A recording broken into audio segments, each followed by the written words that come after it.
Hey folks, it's VannKraken here. It is a Friday night World of Warships Legends stream.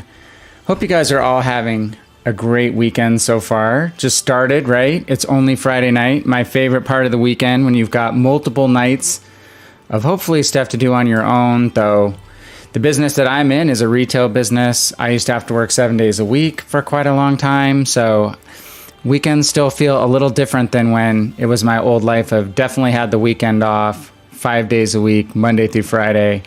But most of the time now, my wife and I get more freedom to just manage and work from home on weekends. So always exciting to have a Friday night stream and to have a weekend to look forward to. It is another soccer/football weekend around my pad. We have another tournament for both of our girls here in town. So we're at game tonight. We'll be at games all day tomorrow, hopefully on Sunday. So kind of exciting. It's our big state tournament for our kids, and we spend a lot of the year working up to kind of a big weekend for them to celebrate their work on their sport throughout the year. So hope you guys have something fun going on this weekend. It is Memorial Day.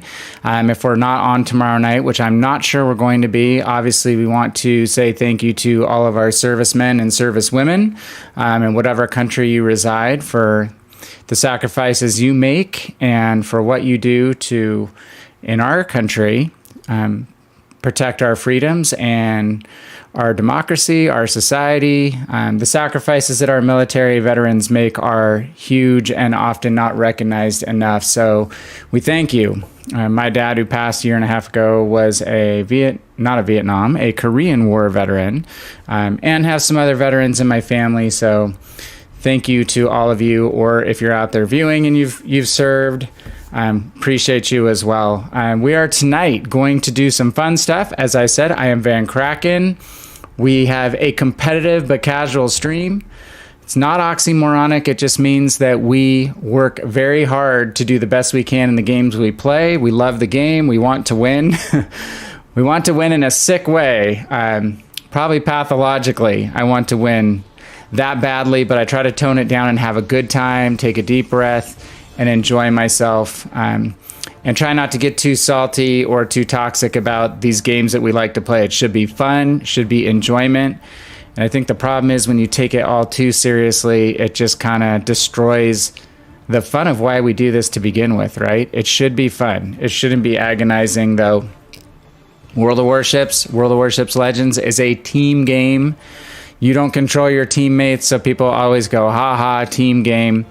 I was hanging out on the World of Warships Legends general chat and Discord this morning a little bit, and people are like, always sass that it's a team game. And yeah, it's tough to see it as a team game when it's a bunch of disparate individuals who aren't coordinated, but you are still reliant on who you get in games. So some nights you're going to have a great night, you're going to have a run of amazing games.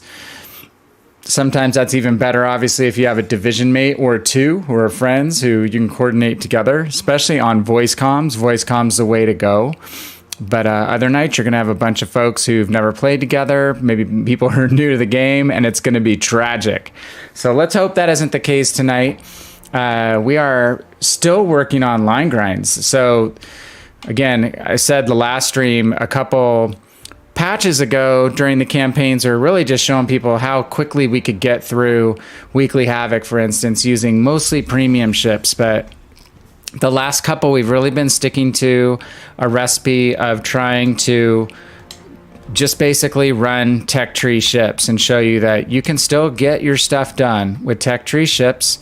If you do get enough work done in Legends to get your daily boosts and your daily missions, weekly boosts done, you'll earn boosters, which obviously have a huge bearing on being able to grind efficiently. And if you purchase premium time, I'm still sitting on a big, huge chunk of days of premium time. So that obviously, it's not pay to win in this game, in my opinion. The premium ships are good in many cases, but they are not lights out better than the tech tree ships. There are tech tree ships at every tier that to me are just as good as certain premium ships, if not better in some cases. But premium time is pay to progress. So it's going to help you get through your missions faster. It's going to help you grind through your tech tree ship lines faster. So if you value your time, spending, I'm not exactly sure what the calculation is at any given time of year, but between 80 and $90 on discount, maybe a little less than that to buy premium time for a year when you get the best value, to me is money well spent given the number of days that I play this game. Probably 4 or 5 days a week, at least for an hour. You divide all that hours out into the cost, and it's a pretty low cost per hour. And it just, to me, makes it more fun to be able to get more stuff done with the limited time that I have. I don't have time to just grind like crazy every single day. So we're sitting on milestone 34. I think we're pretty close to on track. We need to actually get one more thing done. Hopefully that will be relatively easy tonight. We are on Shakedown Trials 3, which is 5 out of 7 battles so far. In the top 4, we need 2 more. And then bonus would be to get a Kraken. So last couple weeks, we've managed to get a Kraken. I have not done that this week yet. So let's jump in. We're going to focus first on the French and the British lines. I've been doing a lot of British line work lately, so let's start out with French tonight. Show you specifically. We're mostly tier 5 and tier 6 that we're doing heavy lifting right now. I have some ships that we've recently arrived at tier 7 that I have not unlocked modules on. That is the Lightning on the British side, and it is the Charles Martel on the French side. So might try to get a game in Martel tonight. Boat I have not had a chance to unlock any upgrades on, and is a fun ship. I love it on PC. I'm a 4-year plus World of Warships PC player. I really want to get some work done on that ship so it can get upgrading, can get more playable. It's a bit tough in the stock state. All right. Hey, hello to Garrus out there. Hello to... it happened before I got logged into my game screen that recognizes follows, but I have no profile. That's a great name. sometimes there are bots with weird names that follow you and track your statistics and stuff. It usually doesn't trigger Streamlabs, so I'm really laughing at your name. Sir or Madam, I have no profile. That is a great name. And thank you for the follow if you did that before we got on stream live. Very much appreciated. Every follow here is important. This isn't my livelihood, but it is a very fun hobby for me, and it's been a great way to meet a lot of really cool and nice and fun people who share this common interest around World of Warships, as well as other things we've discovered that we have in common. So been really, really, really fun. So we're loading in. I've told the story that talking about this business that my wife and I work in.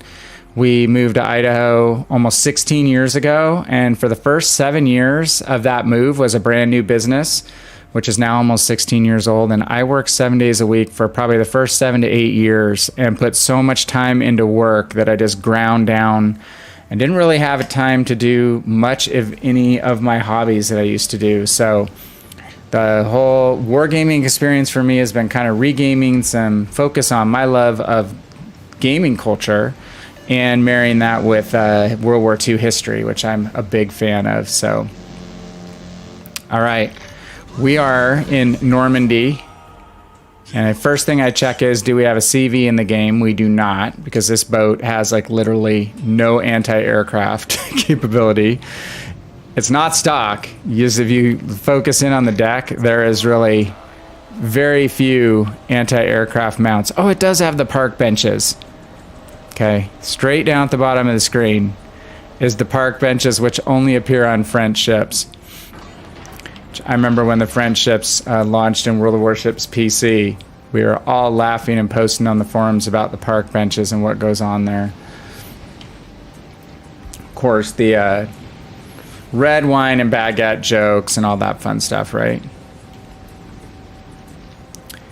Okay, we're gonna play this, trying to support C, but also keep a little bit of an eye on B as well.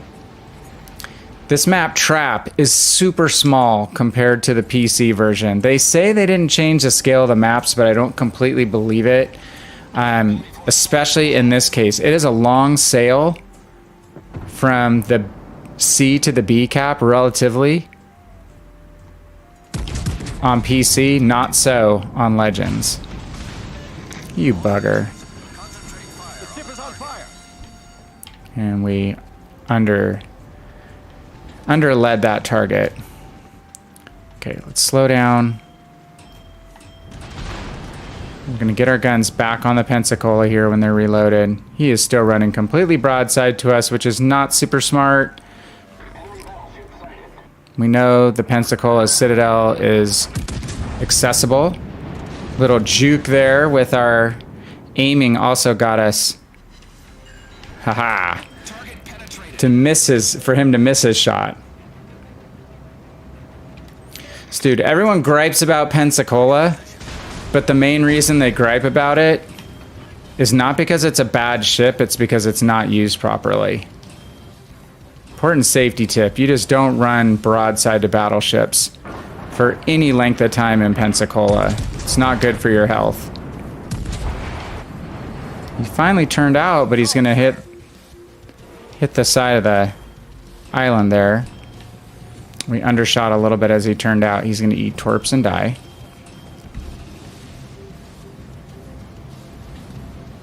Okay, now let's just get our speed back up. We're gonna dip in to the center of the map. Continue to support the C cap, which is the side we spawned on. And hopefully pick up one of these other cruiser targets. There's only one destroyer. He's in C. We're not currently spotted though, so he's not really in our field of vision. Most likely he's still hiding out in that smoke. Now he came out of the smoke. Most likely that's why we're spotted. Okay, is Omaha gonna turn out? He is. My initial days of playing this game, I'd always fire immediately whenever I saw a target, but especially because of that, you kind of want to just sometimes pause and see if a cruiser commander is going to turn and give you that juicy broadside. Wasn't all me that got him, or we would have got a devastating strike, but He got hit by 2 ships simultaneously, and pop goes the Omaha. Another ship that just gets disparaged, not because it's a bad ship, but because, again, you can't rely on its armor at all. And you just don't want to drive in straight lines as a cruiser driver in general. And our Karlsruhe here is making that same mistake. Yeah, Garrus, they're showing me way too much side, right? I mean, Karlsruhe's getting lucky that I'm not reloaded, or he would have been probably toast as well. Normandy does not have the greatest gun caliber. The French line is really not known in any of the ships for having the best gun caliber per tier, but what they do have is a lot of guns.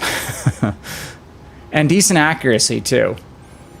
And you've got workable HE with a pretty dang good fire chance on top of AP that will get the job done. So you can switch between the 2 types of ammo and set fires when you've got like bow and battleships, that sort of thing, or use AP that's gonna get work done on ships with weaker hulls like cruisers or thinner skinned battleships even. Okay, I'm anticipating him turning out a little bit. Nope, he's gonna turn in. Smart move. A lot of times I'll aim a little bit above a cruiser. I'm thinking they are going to try to turn away from me. And I, as a cruiser player, oftentimes turn in towards the battleship player because it's usually not expected to make that more aggressive turn in. Usually you see a turn out. Come on, reload, reload. Might just barely clip him. Okay. We got him. We got Citadel. Looks like we've got one. But is it the one we want? 4 Citadel hits. Okay, there's our DD. So let's go and support these guys, but we want to actually help get some work done on the battleship. Thing I have to watch is Minakaze may have launched torpedoes through this little gap here, and he's got the range to hit us from in there. So I'm going to go forward for a bit. I'm not going to turn broadside across that gap quite yet. If we spot torpedoes, we want to be heading straight into them, the narrow angle of our hull, so it's easier to dodge. God, everyone's going broadside to us.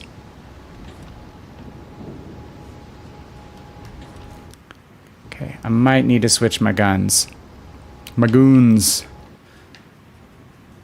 I really should be shooting at that Minakaze too. But it's hard to pass up a completely broadside Japanese battleship, which has weak side armor.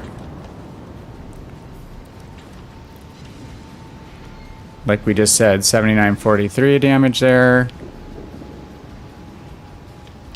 If our back guns get around in time, we could fire our back guns on the Minakaze.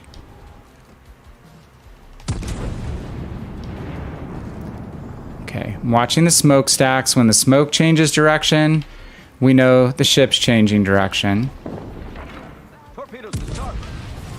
Yeah, there's those torpedoes through the gap we were talking about. Our teammate took care of the Mutsu. Or sorry, the Minakaze, so good work for him. Go ahead and DCP just because we got a double fire. If that was a single fire, I just would have run repair party.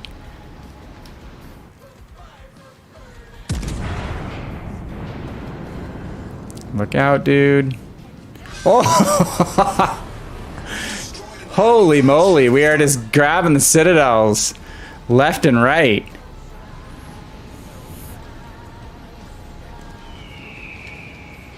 Wow, okay.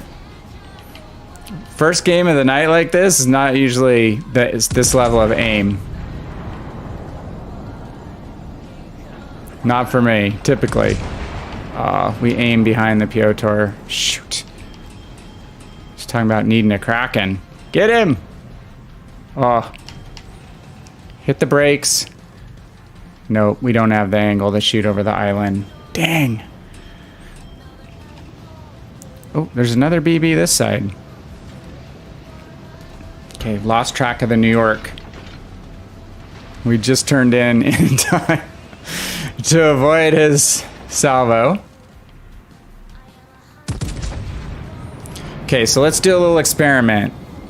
We can do decent damage with AP if we fire up above. Oh, he's gonna give us broadside, damn it. Say, if he stayed bow in, we were just gonna go with HE, set him on fire, and then when we got closer, go to AP. We're already mostly loaded with HE, so let's do one HE salvo and then let's switch over to armor piercing. We'd be rocking him with armor piercing right now because he's completely broadside.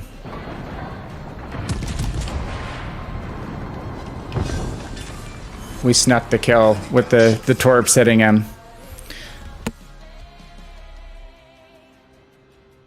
Dang, if I had hit that one salvo on the Piotr, I would have got a Kraken. Hey, we did get a bureau trial, 100K, which if that's on my Khabarovsk, that's pretty damn cool because I am really slow on Khabarovsk progress right now. Super slow. I don't have anything but one commander that fits the slots for this round of stuff.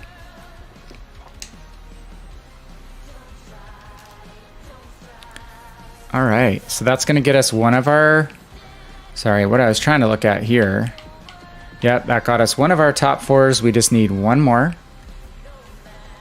And we'll be done with Weekly Havoc, except for that kind of insane bonus mission. 117K, we will take it. Had a lot of people showing us broadside. That's not all us being a good player at all. That's targets of opportunity and just making shots when you get the chance. Okay. So now that we've had a blessed warm-up game, let's find our other Frenchie. I haven't been playing nearly as many cruisers lately, but we did recently, within the last month or so, get the Charles Martel finished. And here's the story with Charles Martel, is that we are still 15,000 XP from getting our first upgrade. And if we look at the stats, the ship is super maneuverable when you get the hull upgrade. If you run things like rudder, shift, commander skills, or modules, which I think I have one of the rudder shift modules on. The problem is the artillery right now. It's a firing range of 15.1 kilometers. So you can't really use the ship's mobility all that well when you have to be in super close, and she's kind of sluggish, especially when you're in a legendary tier game. So let's give it a shot. Let's see what happens. I'm 100% certain this ship's going to be awesome when it's fully upgraded, but right now, you know, stock ships are not nearly as bad as stock tanks for you folks who played World of Tanks. They can damage things. They don't have to have premium ammunition, gold rounds to damage the enemy, but sometimes they're a little bit underpowered until they get their full upgrade set, and then it's a different ship. Feels like a different ship. I'm going through that right now with King George V, which I know is good when it's fully upgraded. It's been a bit of a struggle getting it upgraded. But my games are already picking up a lot with the upgrades falling into place, 2 out of 3. All right, Charles Martel. Hey, we released a YouTube video today. It's we had a YouTube subscriber, Toxic Bar 14, love that name. He explained he has a name like that because it's hard for people to rage at him in game with a name like Toxic Bar 14. There were not 13 other people who had that name before him. The number signifies something. But he had suggested doing some videos on consumable use. So in that last game, I was kind of talking through choosing whether I use repair party or damage control party in a given situation. That's what we just released a video on. Consumables and you. That was the first one. We'll probably do at least 3 or 4 in that series over time, I think. Just when to use damage control party versus repair party, when to wait and not use it immediately. when to use them in combination. So it all seems a little bit rote and like everyone kind of already obviously knows those things, but that's not really the case, because I see a lot of people like immediately heal a fire in a battleship, which is not the best strategy, but you see it happen all the time. See, and that's a lack of maneuverability with Charles Martel. We do have the speed boost consumable. And I've already... the hull is not strong. So you don't want to get hit. You definitely don't want to get hit. We've already lost 5,000 hit points. Again, fully upgraded, that turn's going to be a lot more forgiving. We can use the speed boost. We'll kick that in. Oh, Suzuya just slowed down. There he is. He's going to hang in the spot, so basically he's going to start backing up almost immediately. So let's predict that he's going to back up because he doesn't want to be exposed. So let's predict and work that area right here. Got one fire. Got that shot off before he could hide. Okay, got another fire. Maybe he'll burn out. I don't know. Depends on whether you use damage control. Just evaded his rounds. Is he dead? Yeah, he's dead. We didn't get the kill, but we helped, so that was good. Dropped 10,000 damage on him. Suzuya in the right hands is a dangerous ship, so there's only one destroyer per side. When you've got a cruiser like that with 10-kilometer detection, you want to get him out of the game, because he can get into dangerous spots. He can spot like a destroyer to some degree. Obviously, area deny a big cap area with 20 torpedoes, 11-kilometer range. So let's play off the edge of this island, try to get in range of the Vanguard. This is just, again, we'll put our plane up for spotting. It's one thing I love about the French ships. They have a variety of useful tools. And they have these long-range torpedoes. Let's play torpedoes in that gap. You never know. But here's the dealio. We have to operate at distances that are a little closer than we would optimally want to be at. French HE, similar to on the battleships when you're talking about a cruiser, is pretty good fire chance. Double fire. He didn't put it out, so that might mean that he already had used his damage control party. So again, back to that theme. When we use damage control, when we don't. Oop, I want to turn away.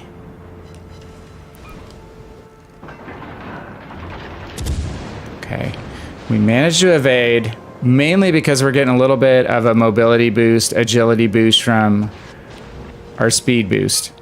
When that runs out, we're going to be a little on the sluggish side again. When you get your hull upgrade, you pretty much always on any ship get a rudder shift upgrade too, which means you can turn faster. So that's going to make a huge difference for this ship. Oh, okay, that's who is firing at us. There's a flint. Oh, shoot.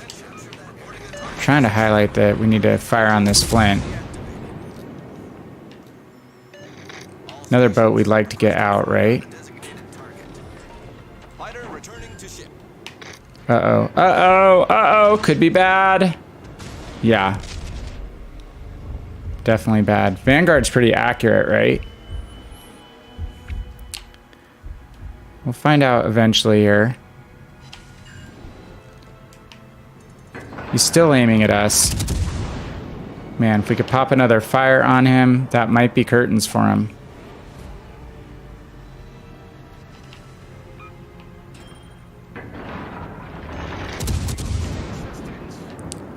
Ugh.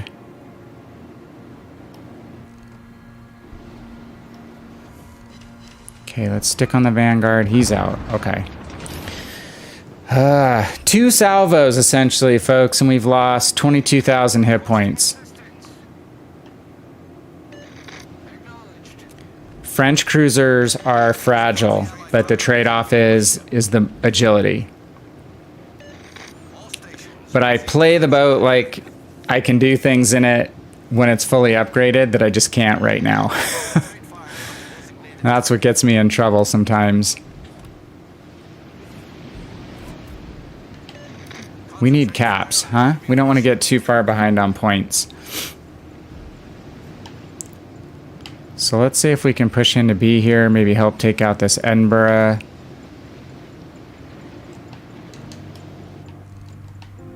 I always have problems selecting the caps. Garrus is slowing down, make your rudder shift faster. Yes, it does. So it's kind of like drifting, I guess. I'm not a street racer. But I know you can use a combination of, you know, turning and braking.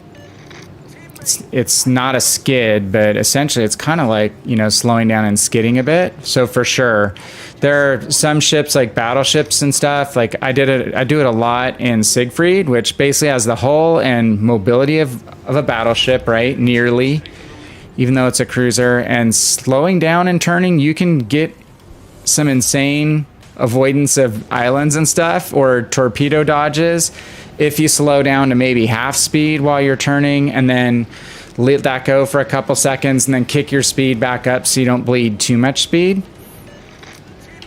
Because you probably know that just the act of turning alone bleeds speed in a lot of ships too, some more than others. Oh, just missed the flint. Let's activate our speed boost. Oh, sorry, our fighter. Just see if we can smoke out the flint. God, we had a good ship lead. We're blowing it today. It's going to take the flint a little while to work me down. Oh, the other thing in this boat is I think it's a trade-off between the plane or the repair party. So I might need to make a tough choice. I really like having the plane, but oh shoot, the DD I think is spotting me now. I really like having the plane, but the issue is it's already a fragile boat, and not having the repair party winds up being pretty painful a lot of the time. Bismarck's charging the smoke, so we're going to stay and support him. Get our guns turned where we expect the flint to be. Bismarck has hydroacoustic, right? Sonar 1.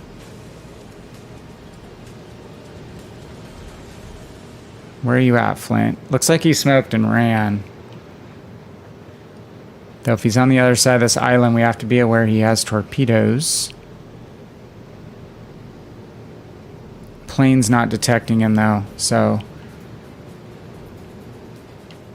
Ugh. We really didn't do it on the other side. I thought this game started out pretty well, but then started to notice that we're not getting caps. Wow, our team on the other side just totally melted. Alright. Is what it is, I guess. Okay, let's switch to AP on the Helena.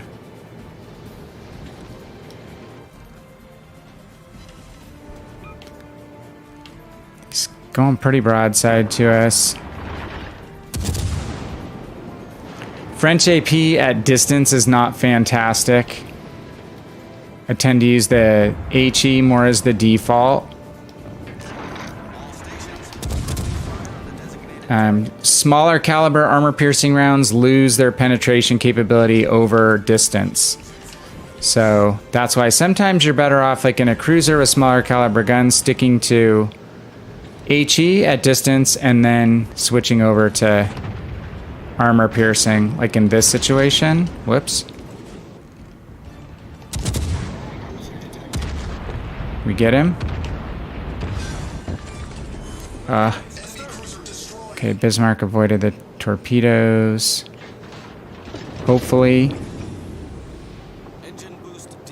Love the British single-fire torpedoes. Moist, what's happening, man? Hello again. How's Pensacola this evening? We had a rocking game in not Algeria, Normandy. We're trying to repeat that in the Martel, but it's a little more difficult. We had our flank kind of melt on us. Okay, long-range torpedoes. Let's get those off on the Scharnhorst. Yeah, he's around the corner, unfortunately.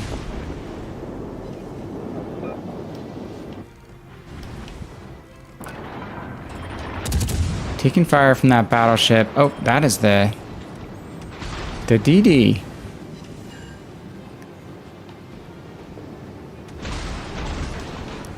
Stop picking on me, people. Throw some torpedoes out just in case.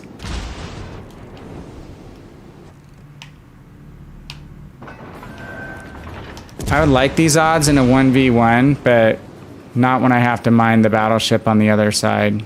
He's going to get me right here, most likely. Yeah, everyone else is dead. Power is out in your whole neighborhood? What are you on just for your phone battery? And maybe your power bank or something?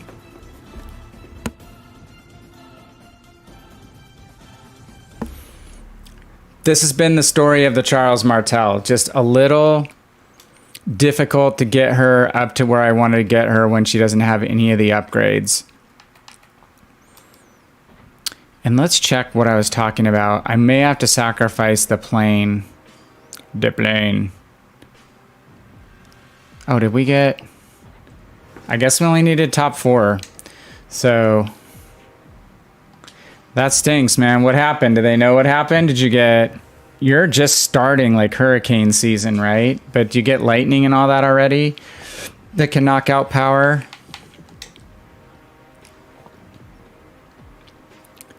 Okay, I think we're done with Weekly Havoc except for the Kraken bonus credit.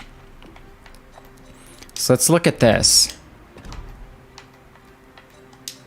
I'm a total wigger when it comes to selecting the right buttons up above.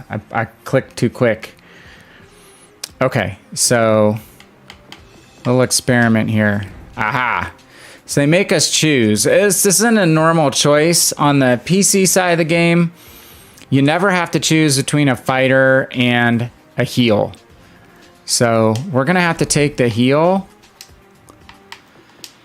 Which is a bummer. Usually your big choice is between defensive fire and sonar, or hydroacoustic one as it's called on PC. It's a false choice to make someone give up their plane to get a heal. Unless they thought the ship was gonna be overpowered at tier 7, but that doesn't make a whole lot of sense because it's only a tier 8. Thunderstorm. My wife and I go to Disney World, and now with my kids, usually every couple years. So definitely know the whole afternoon, early evening thunderstorm rigmarole of Florida, man. It's crazy how they roll in, pours, get your lightning thunder, and then it's out, and like 20 minutes later, it's completely clear. We get them in Idaho too. Little different. They roll in a little slower. Sometimes they're a little slower getting out. But where I grew up in California, in Southern California, we didn't have a whole lot of thunderstorm activity. So it's been an adjustment.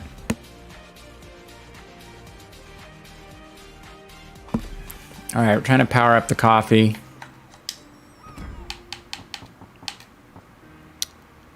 $12,400 to go. Let's move on. Again, I have a lot of promise for this ship. It's tough where it's at. It just needs those upgrades a lot. I'm trying to remember. Yeah, I took 1 rudder shift module, not 2. This is what's crazy. I have the range buff on it. And it's still only like 15.1 kilometers. It's crazy. Okay. So let's go back. Let's drop back down. Let's do some British ships. Start with King George, then we'll go to Fiji. And lastly to Devonshire if we can get that far.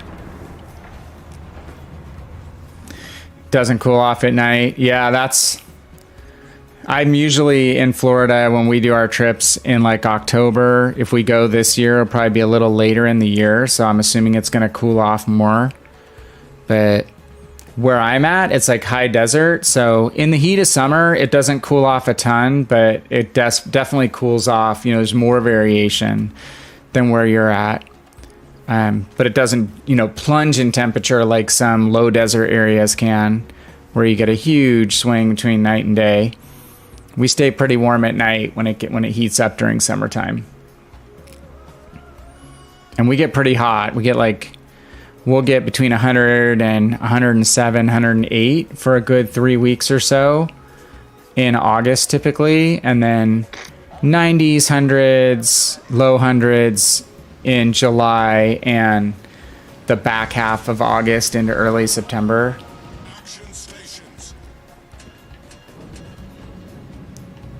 All right. Oh my gosh, I keep loading in on this map and I'm like the only guy in this spawn at A. Or I load in here and then everyone bails. Like, where's the Nuremberg gonna go? Or is he just gonna slow down in front of me?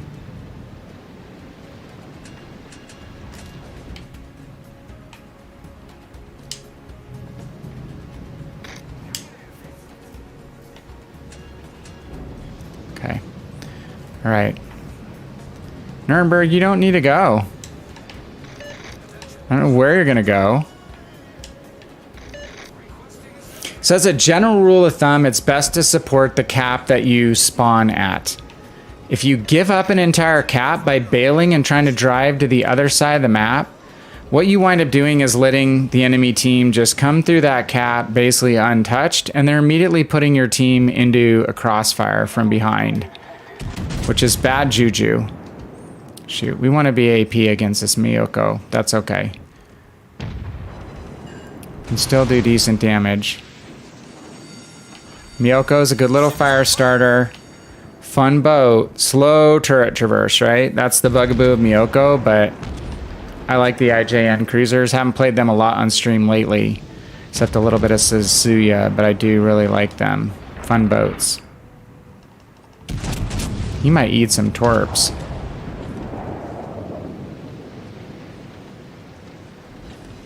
Kind of got committed to this turn now. I'm going to switch back to high explosive, see if we can get some help on this Mayhan. Oh, dang it. Kill him, Benson. Don't die. Ah. So tell me in chat if you think that was a good trade for the Benson. Was that a good trade or a bad trade?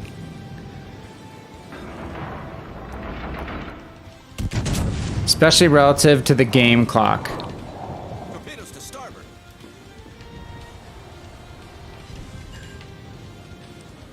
Now I'm going to signal to the Nuremberg that we're not going to be able to hold that cap very easily against multiple ships. So, Garrus, what you're describing is the good old lemming train, like lemmings going off a cliff. So, you don't want everyone balling up on one side, typically. Sometimes the spawns force that a little bit, like on North right now. They're tending to load everyone to one side or the other, to overload a side, which I don't like.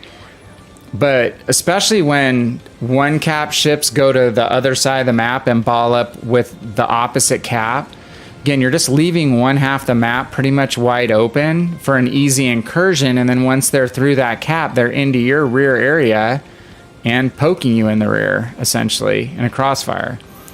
So,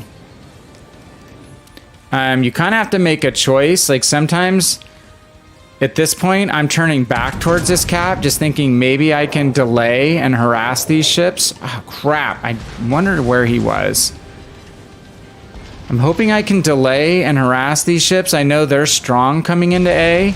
That's why I'm telling the Nuremberg to get out, and he's gone broadside to them too many times. He's already almost dead. So I basically already have to now start thinking about an escape route out of here where I'm not going to win this cap back. And I'm not going to slow that down. I'm just going to try to delay their push. So if I go straight ahead here, I'm going to be giving broadside to multiple ships.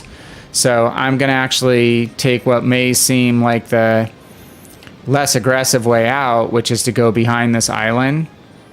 Because otherwise I'm going to be giving full broadside to the Gneisenau if I cut inside the island.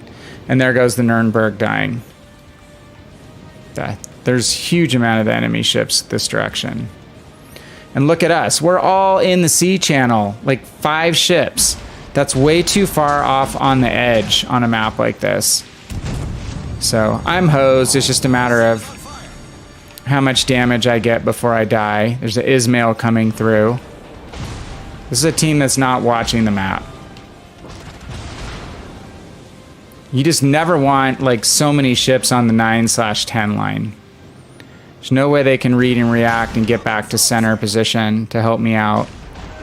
The enemy team's gonna have 2 out of the 3 caps.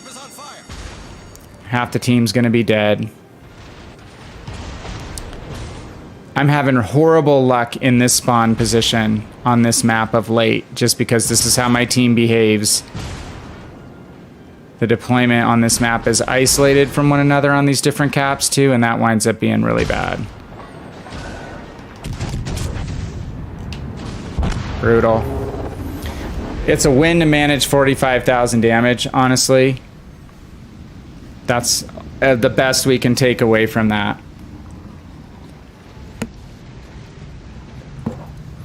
So what you're seeing in our deployment, Garrus, look, I'm 1, 2, 3, 4, 5. There's 5 ships in C. They're behind a range of mountains. They can't even get fire on B, let alone figure out what's going on at A. So, and 3 of them are battleships. So those are slow ships that are going to take forever to get through C and back around into the middle of the map. So that's just a huge millstone around the team's neck. So we needed a little more central of a presence on this map. So at least some people could have helped me get some fire and slow those ships down at A. But it happens.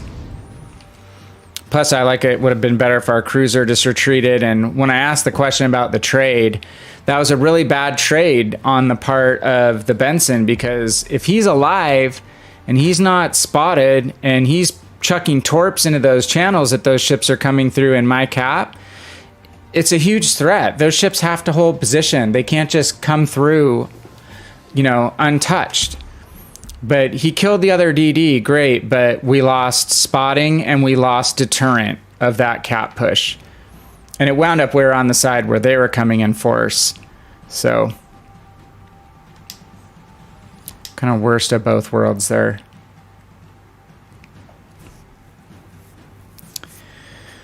All right, well, let's jump to Fiji. Totally different kind of flying here. Oh my, Fiji's gonna get an upgrade soon. I'm trying to hit 1.5 million global XP, and then I think I'm gonna buy one of the global XP premiums, because then I can hold 750,000 and see at the next patch if something comes out that's new, or just moves over to free XP that I don't have. I was kind of bummed that Odin was the ship that went to free XP of late, because I already have it. Yeah, Garrus, I mean, what I would say is, to answer your question fully, is when you're on the weak side cap and you get rolled like that, you try to just basically sense that it's coming, and when your 2 teammates die, or even one, you try to basically do a fighting retreat, slow down the enemy pushing that cap. We had 5 ships in C, so why weren't they already through C? Like, we were basically facing ships that are already through A. They didn't have a destroyer on that side, so they were just kind of milling about in C, not being aggressive. So they needed to come quick, and if we would have been able to just hold those ships up a little bit, if our ships came through, they would have got into B and would have got some broadside fire ultimately on those ships that were pursuing me. As it was, they were all shooting at me, because there was no other targets to shoot at. Holy crap, I'm talking and I'm going to get absolutely dev struck here. Another one of my favorite spawns. Not. This is the stupidest spawn in the game. So let's embrace stupid and just open fire.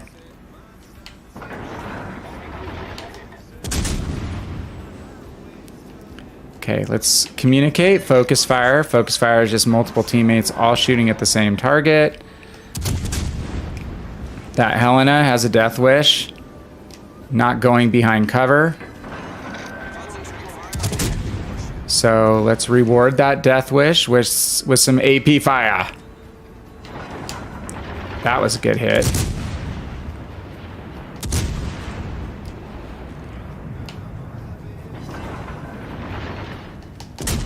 That's going to hit the island. We're going to hit an island if we're not careful.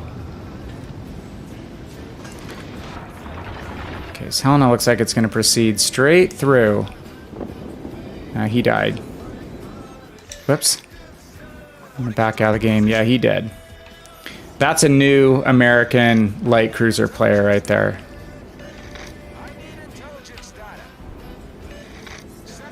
So first thing we're going to do with Fiji is the range upgrade because we are only 13.5 kilometers. So I can pick a spot to smoke up and then just start firing and sit in that smoke from an offensive perspective.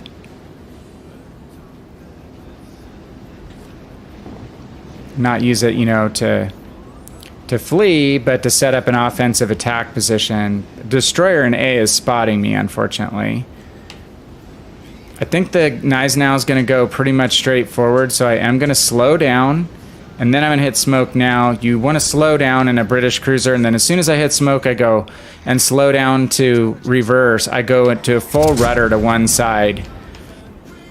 Typically to bleed speed as much as I can, because what will happen is you can run straight out of your smoke in a British cruiser. It's obviously bad juju. What I have to watch is getting torped from behind here.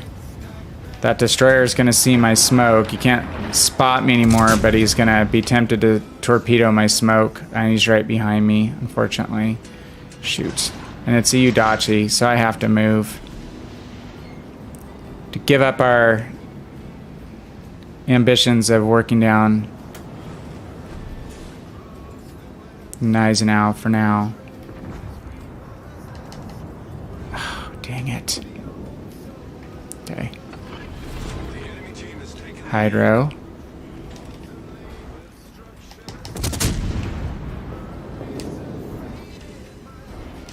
We have AP, but we have a fast reload and enough guns so we can do destroyer duty.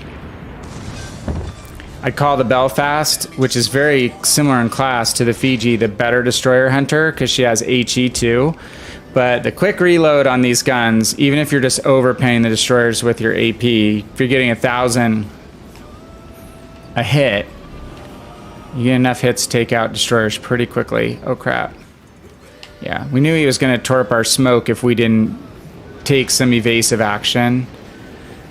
And the bonus was we were able to get out and detect him with our hydro and put him down. So we're behind a cap again. Let's go support this destroyer and maybe taking C. He's got a destroyer there. He's got maybe looks like a cruiser and a battleship there.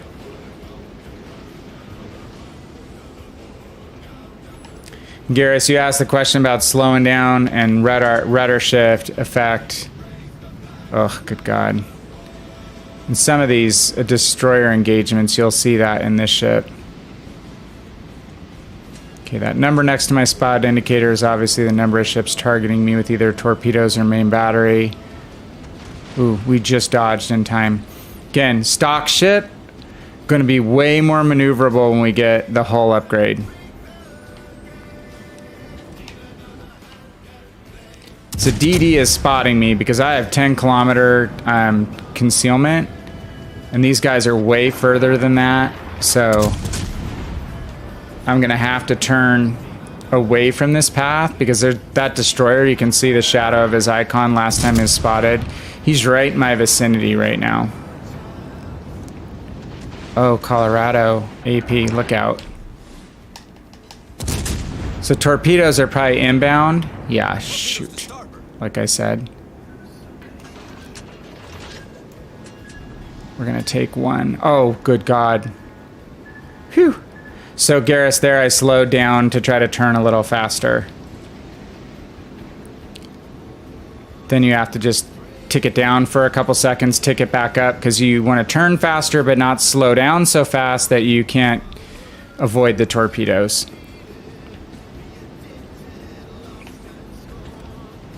Nice to get resets on this cat. Ooh, there's a champagne. Sucker is still spotting us, though.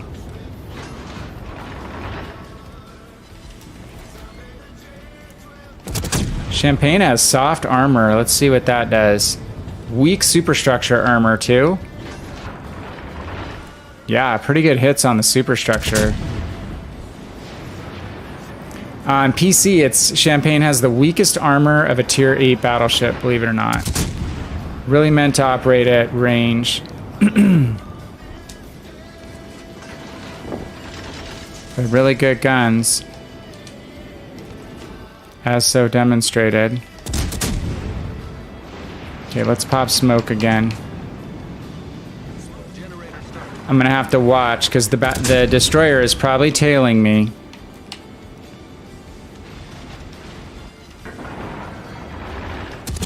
Now we're gonna have to watch from torpedoes coming from that direction. Good grief.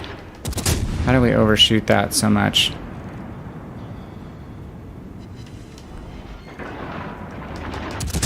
I don't sit completely still in my smoke, I move up and back. I don't want an easy firing solution. Crap, he's gonna be able to spot me soon. And I'm gonna be completely dead. To stop firing. Team melted again, man. Oh, Mogami's gonna spot us. Dang it.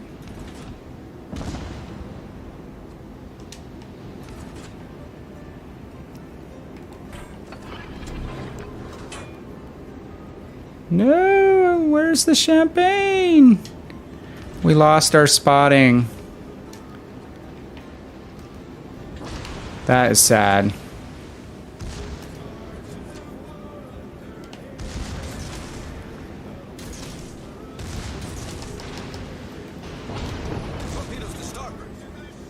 I just hit repair party and didn't want to.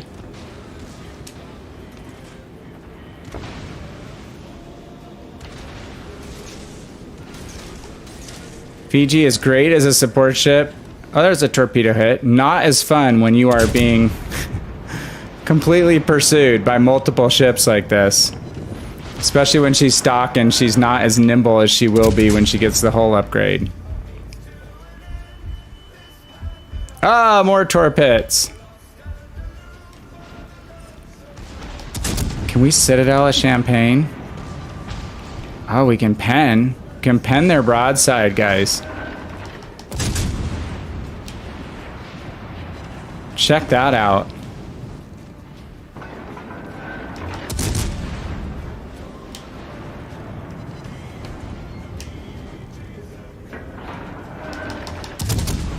I'm just kiting like a beast. Yes! Got the battleship. Now it's a little more even, Mogami. Ah! Damn. We did some work in a short period of time. Look, we got up to 85,000 damage and got a high caliber. Those torpedoes have pretty good punch, over 10,000 damage. So that was an experiment on Champagne. Hey, 5 Jumps, how's it going? Become the torpedo. Yeah, I don't know if I differentially had enough hit points and heft in my hull to take him out, so I wanted to just kite long enough to see if I could kill that Champagne, and that was a complete experiment. Again, we talked about the Champagne having the weakest whole armor scheme of Tier 8 battleships on PC. I'm assuming it's probably pretty close to that for Tier 7s on Legends. And we were able to, not Citadel, but we were able to get pens on their hull And then the other secret about French battleship armor is their superstructures are really weak. So that's why HE spamming destroyers that might have something like equilibrium of power. I don't know if any of the destroyer captains have that though. If you have relatively high pen HE from a fast firing destroyer or a ship like Ochakov, with that better penetration than typical HE, French superstructures melt really quickly because they're thinner than other nations. So once that Champagne turned where we didn't have full broadside, I was able to finish him off by hitting the superstructure. I doubt he expected a Fiji to kill him, but we did score the torpedo hits. 2 torpedoes gave us the boost that we needed. Again, especially when you have no fire. I was just a bummer. Oh man, it's down to 2-1. 2-1? It's a bummer that other destroyer died. Because 2 destroyers versus these 2 ships would have been a pretty good call. We have 2 out of 3 caps. Only 3 minutes remaining. This will be pretty fun to watch. So what does this guy need to do right now? Does he need... B's turning. Damn. He doesn't need to try to sink anybody or win outright. He just needs to defend caps. So what if he looped back around this way? Stayed out of detection range and got back into this cap.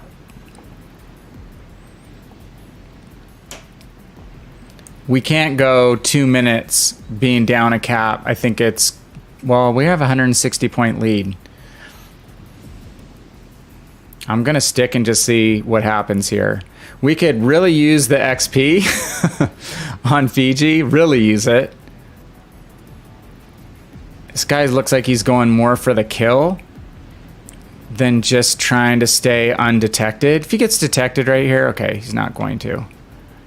Oh, it's a VannKraken. He doesn't have smoke.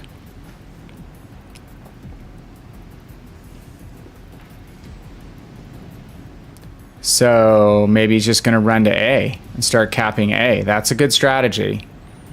The battleship's no concern. He can also, as a French destroyer, outrun the Mogami. So if he can step into the A cap, we are going to get this. And we're going to come from behind to get it. So it didn't look like what we were doing mattered. It looked like it was just desperation. Let's go over here where he's coming to. But it may actually help us win. Let's see. I just duck right behind this island right here. Let's see what he does. A minute 20 would be pretty close.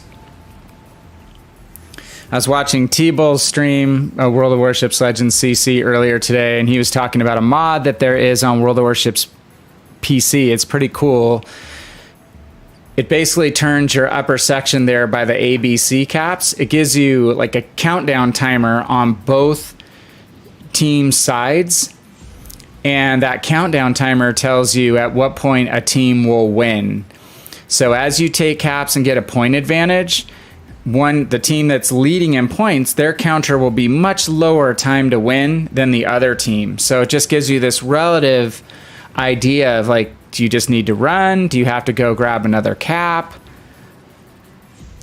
Do you have such a massive points lead that all you have to do is, head out to sea and not get spotted? But this VannKraken played this extremely well. He could have looped back in on B, but that would have been a more risky play if the Mogami had come straight through and detected him. It's actually a great call, and I don't drive the French DDs a lot, but you have high speed, so he knew he could get to the A cap. Sweet, we're gonna nab a nice win. Seems like it was a come from behind win. But we may have had the caps all along. We may have had the point lead. I was too engrossed in the battle to go back and look at the video on demand and see. So we got second. Woo! Got another high caliber. Hey Monk, how's it going? We just stole one in Fiji. Actually, we killed our first Champagne in a light cruiser at about 6 kilometers, 7 kilometers. or maybe closer. Was it closer, you guys? I think it was closer. Hit him with 2 torpedoes, and then just we were able to get broadside pens with Fiji at that range. It had to be like 5 or 6 kilometers when he was flat-sided to us. Not Citadel hits, obviously, but full pens, and then just moved up to the superstructure when he angled, and we were able to kill him off and help carry the team to a victory. Not by myself, but... And they had... Yeah, 1 champagne.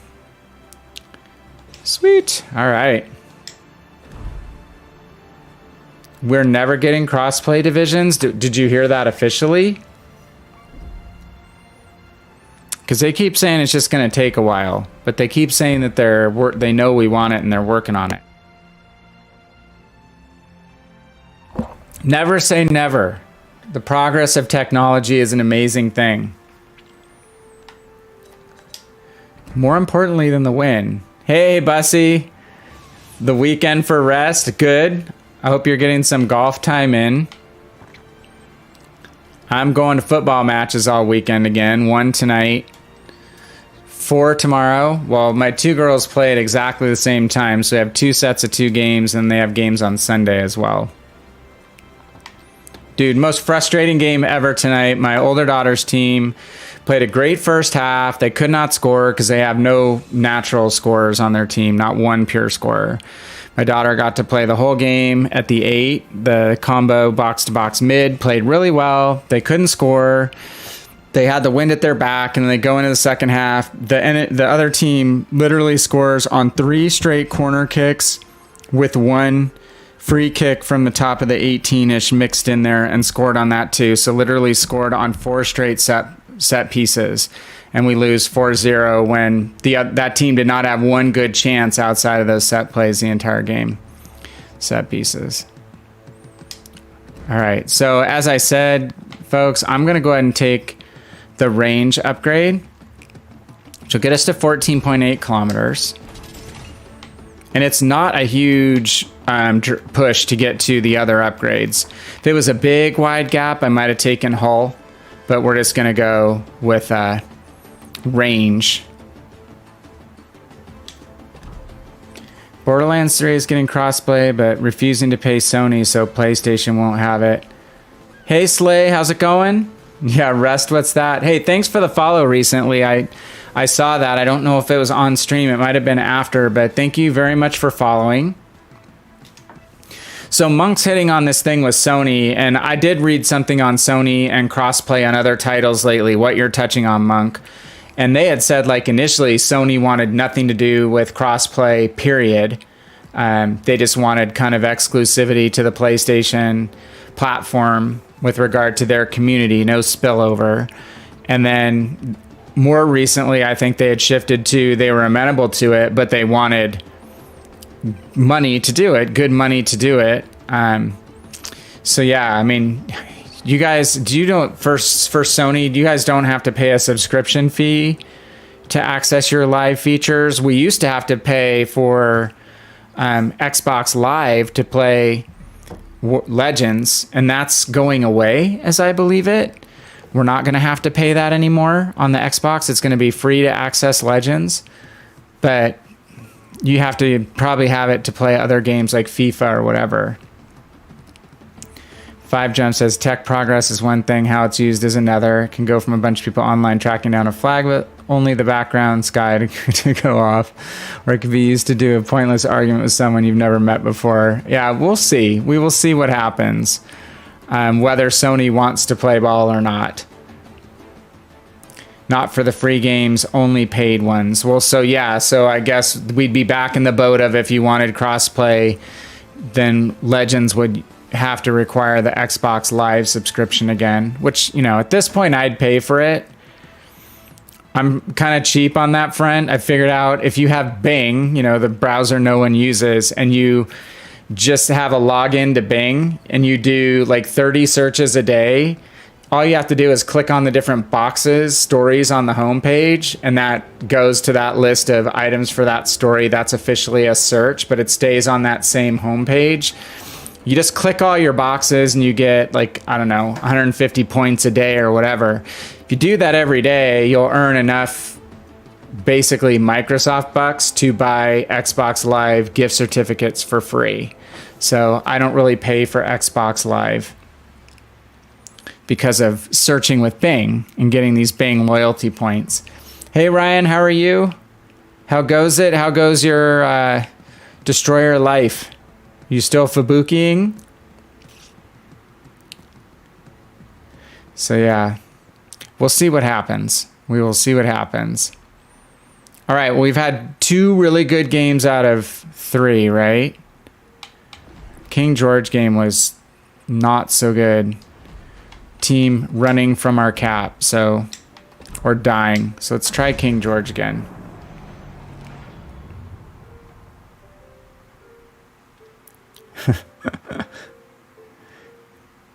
Get on Xbox. Is this your normal night cycle, Slay? I don't know what time zone you're in. Take Monk. Take Monk in your div if you need a good DD player. Which did play some rank battles last Friday night and went 8-0 with a friend who is a really good destroyer player. Makes a huge difference. I had a cruiser, he was in a destroyer, and we just basically rolled teams. Yeah, he's the PlayStation side, which is the unfortunate thing. Moist, Monk, so many people that have been good friends as far as coming by the stream are all PlayStation side. And it really stinks not being able to division with folks from the PlayStation side. Unless you're Bussy, and Bussy is like the multi-console master, right? Bussy, what tier are you at now on the Xbox side? 1% or 1% win rate. Yeah, right.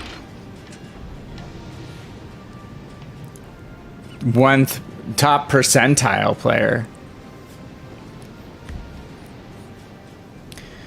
Okay, so we're basically spawning to hold the B side. So let's work the B side. I don't like to push past this island here and expose my broadside, so hopefully be able to stay a little angled here. Yep, usually we can spot up some enemies that are going to run in broadside to this cap area. Biz is going to turn and give us almost a perfect broadside. I'm aiming high to hit his superstructure. That's where we're going to get points off a German battleship, especially at distances high. Actually, I should say at any distance it's kind of sure points to go high. You can wind up getting plunging fire and citadel hits on a German battleship at distance with certain like American battleships. And that was kind of dumb, going broadside to that Tirpitz. Oh, Suzuya, you lucked out. First game, the Normandy, like every salvo was citadel hit. What are these guys doing? Oh my god, this is not how you play Indianapolis. Probably gonna overpen the crap out of him, but let's give it a try. Oh, he's angling. Dude, you don't want to angle to me at 7.6 kilometers if you're in that Indianapolis. When you angle, it just makes it way more likely that I'm gonna get citadels. Capture that area. Let's hit the Suzuya guys.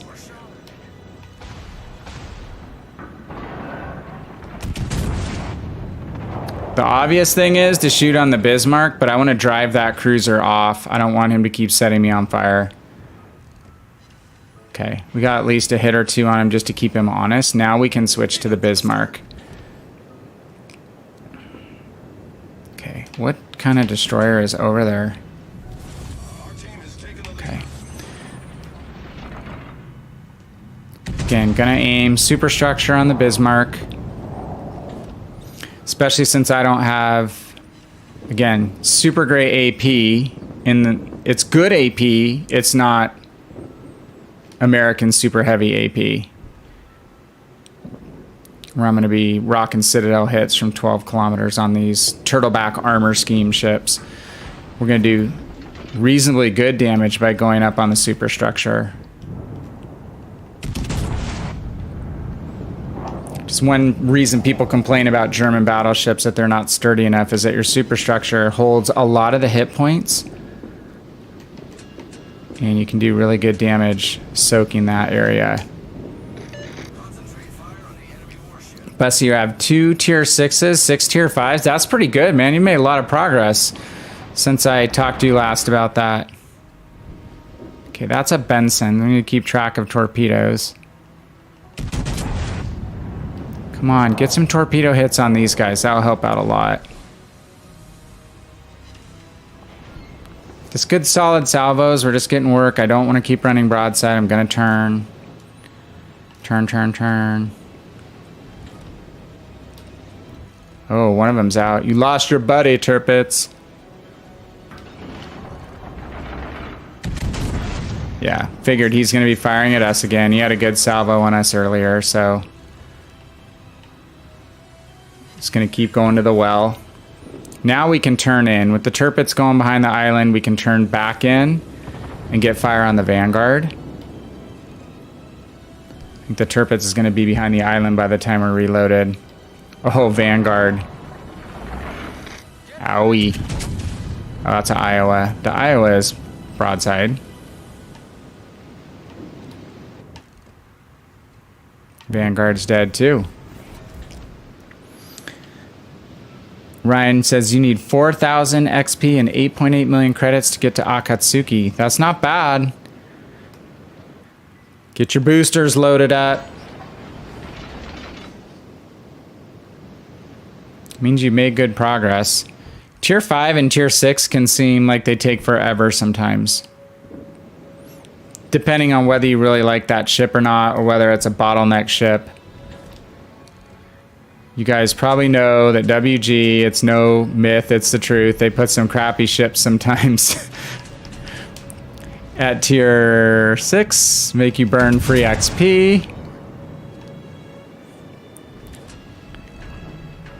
I threw my plane up there, which I believe helped us get that spot on the Tirpitz, you guys. That's why I launched that. Doesn't have to be in the air very long.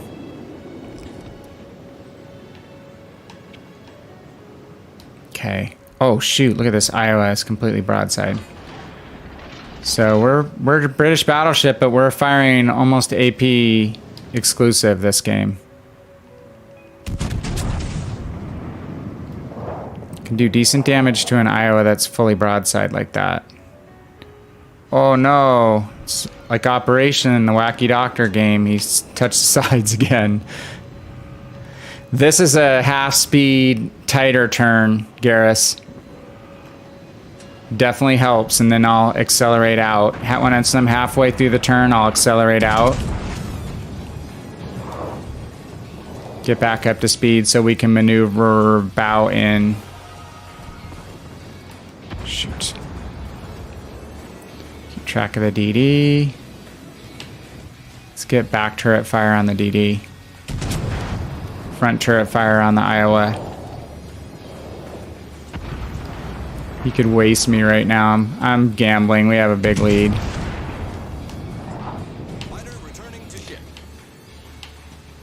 I'm sure you guys already know too that when you are a lower tier ship, getting any kind of damage or kills on a higher tier ship, it rewards you with a better amount of experience points as well. So at the end of a game here where we're gonna win, I'm gonna risk exposing my broadside to get all my guns on that Iowa. Awesome, dude. You got your mic working. That's very cool. 5 gems. I'll get to you in a sec here.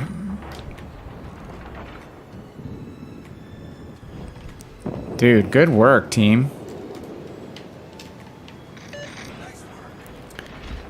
So that is just classic over-aggressive push here on this B-side flank.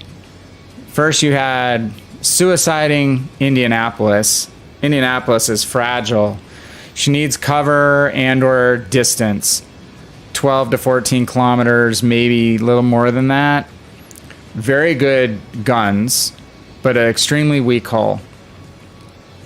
And when she went 3/4 angle to us, we really were able to pace her pretty good. Obviously, their Suzuya pushed more than they needed to. Those battleships pushed more than they needed to. Being a battleship doesn't mean you just push straight into the other team and die. You might push initially, start drawing fire so those cruisers could survive if they were smart enough to stay at a little bit safer range, and then get out, heal up. So it's kind of a push in, get out and heal, push back in again.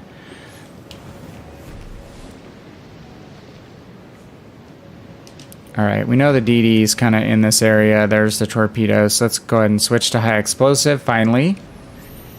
5Gem says, it's not that I don't enjoy the ships, it's partially that matchmaking has a hand in things. Fiji in a 5 battleship game isn't likely to have a good time.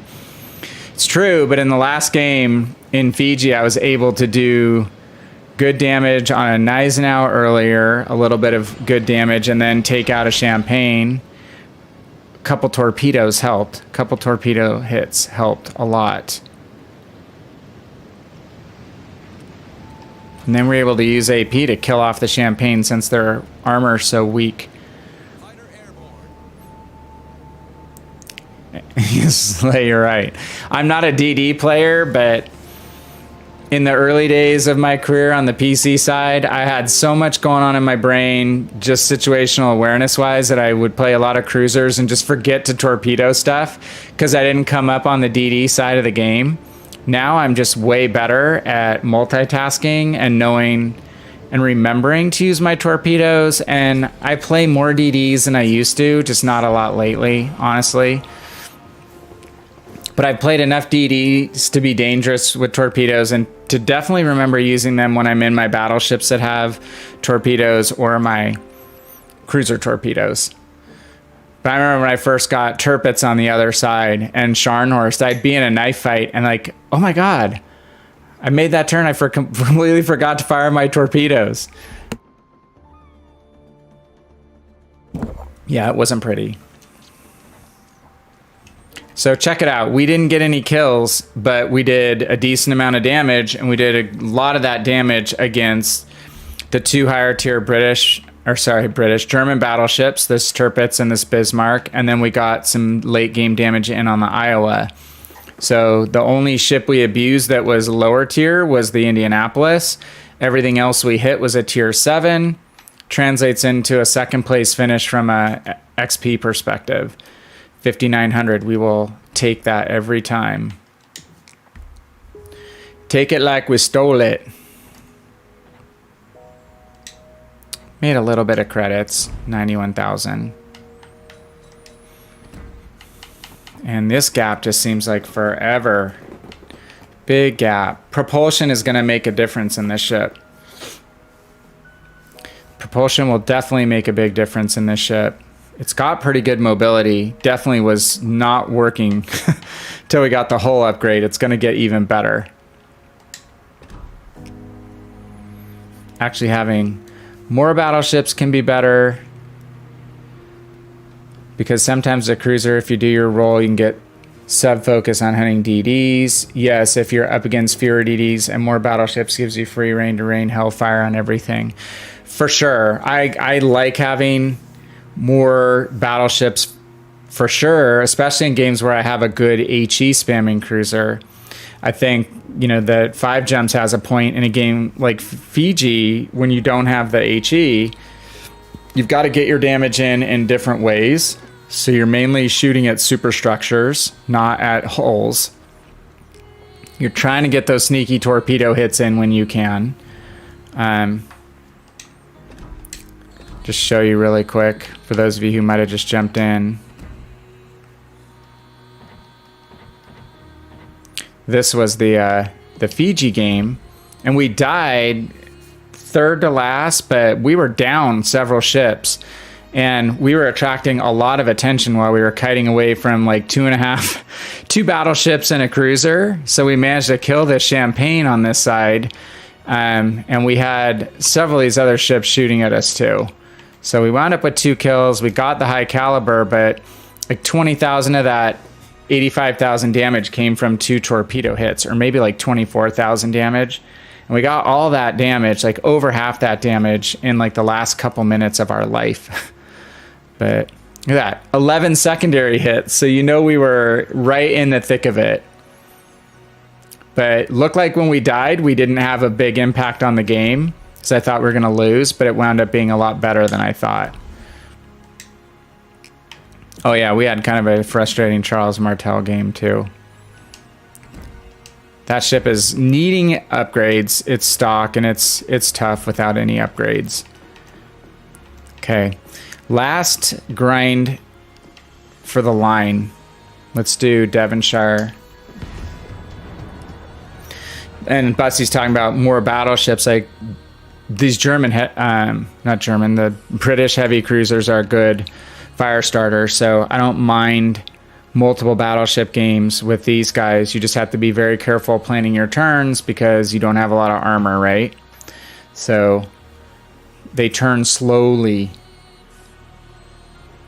So if you plan your turn at the wrong time and the apex of your turn is showing full broadside when they are loaded, it's going to be much pain.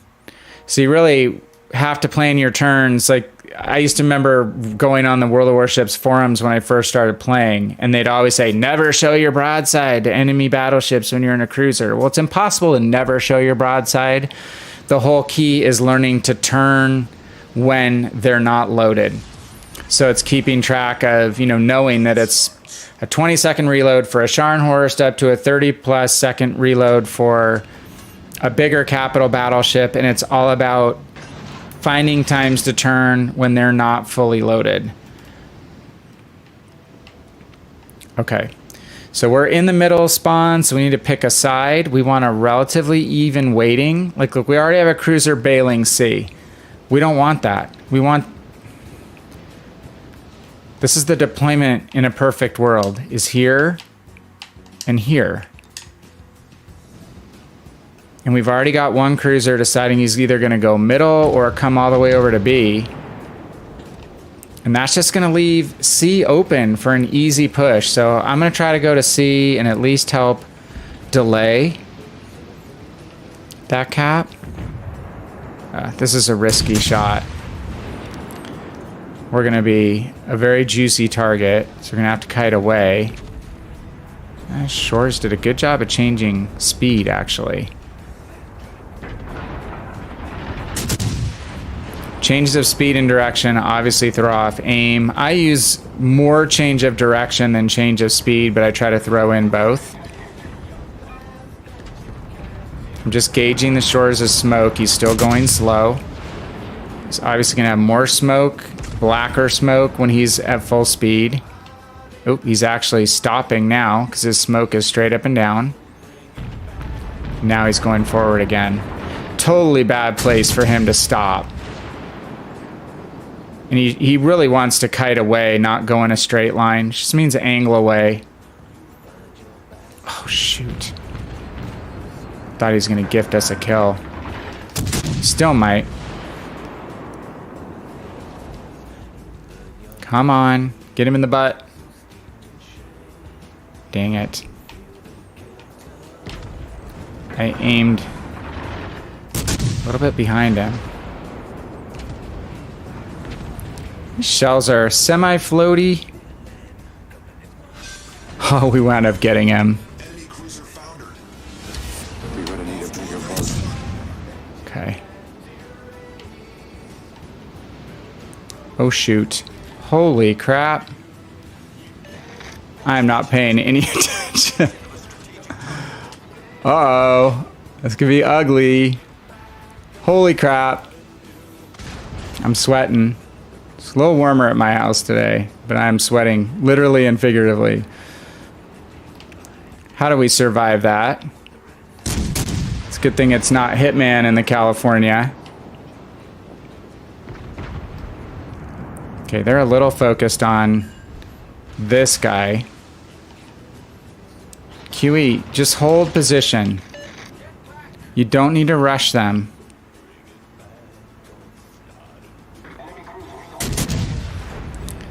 Huey rushes him. He's going to give broadside probably to the California. If he just holds position and bow tanks, he can hold that corner for a while. And right now it's all about delay. They have a big numerical advantage at sea. It's how long can we delay?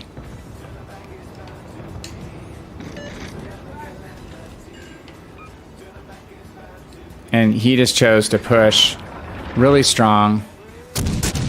I don't think that was the right call. And this is Bussy's point that he just made. In this battleship-rich environment, if I can stay where I have spotting from my team, and I can stay in a spot where I'm not detected, I can do really well for this short period of time. But again, he's going to be dead super soon. Unfortunately. And we're going to probably lose our spotting. No, we still have spotting from this guy. New Mexico, don't head straight in there. Just kite and contain.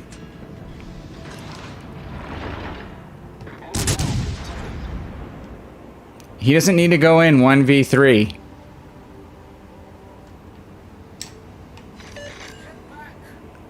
We just want to contain this push, and hopefully we can make some progress on the other side. I'm not going to stay there and just get obliterated just because he's going to stick. Okay, good. He's kiting out.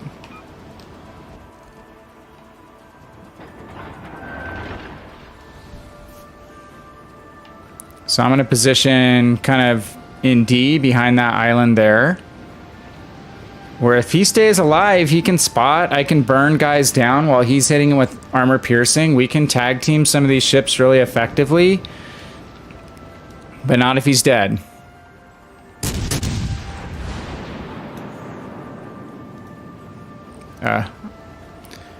Still 3-3. Damn.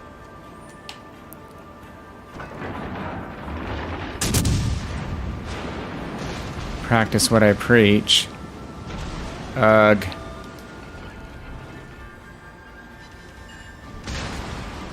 Oh, for crap's sake. Who's shooting HE? Who got me with HE? The Aoba? Problem solved, sir. Okay, well, I'm drawing a lot of fire from the battleship right now.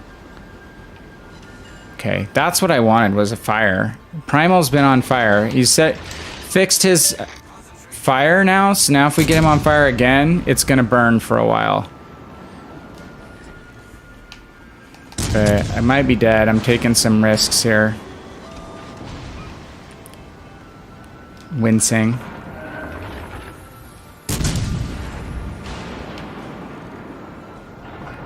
Really like a fire on the King Kong boat. Someone's saying the monkey captain. It's not a monkey, man. He's an ape. Know your primates. Oh, crap. Getting spotted by the destroyer. Most likely.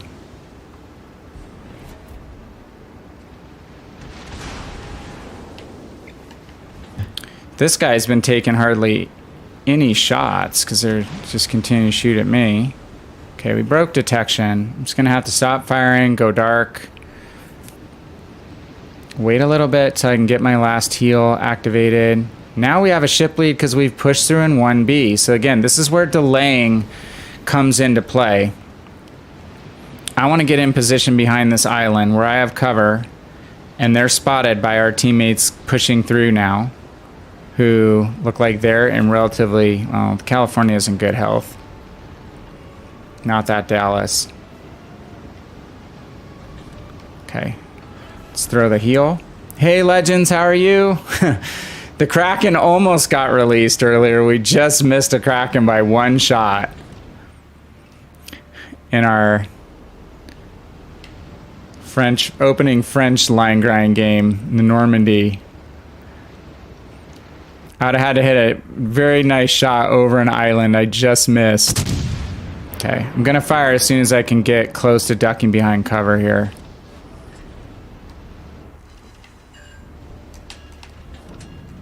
Okay, that broke detection. So this would be a great spot to hang out an HE spam as long as that destroyer doesn't detect me. You're doing well, Legends.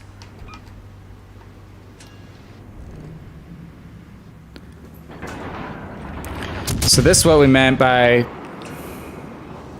the battleship and I just retreating out of sea and having a fighting retreat, slowing these guys down from their push, and not just going straight in and the two of us dying, which these guys would already have the decap by now because the Aoba would be in there.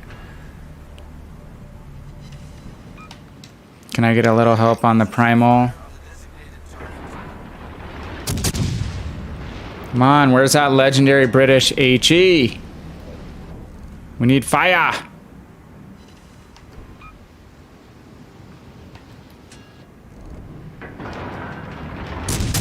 Aiming for the upper half of the ship.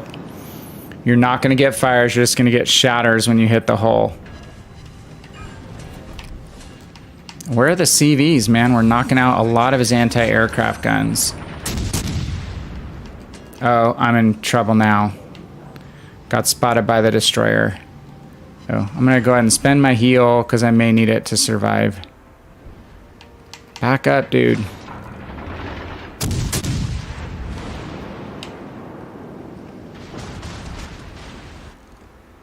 There's the fire. ×2.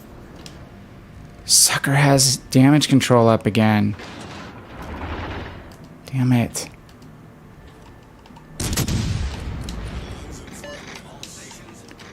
Dude, hit him. He's damage controlled.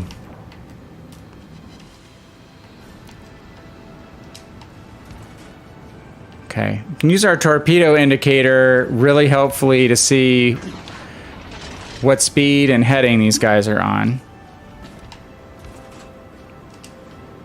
California is going to turn in. With 3 out of 4 caps, I'm feeling relatively confident about this battle right now. We switched to AP by accident. Let's duck back into cover. Hopefully they can't kill us over the island. Okay, we're going to go full island hugging now. Yep, that's why. We do have our single fire torpedoes, but the problem is that the DD is close now. The DD is spotting us. Let's activate sonar 1.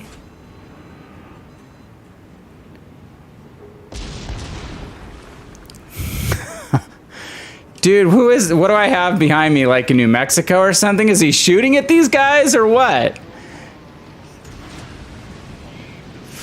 There he is. If I back up enough, he's gonna lose his spot.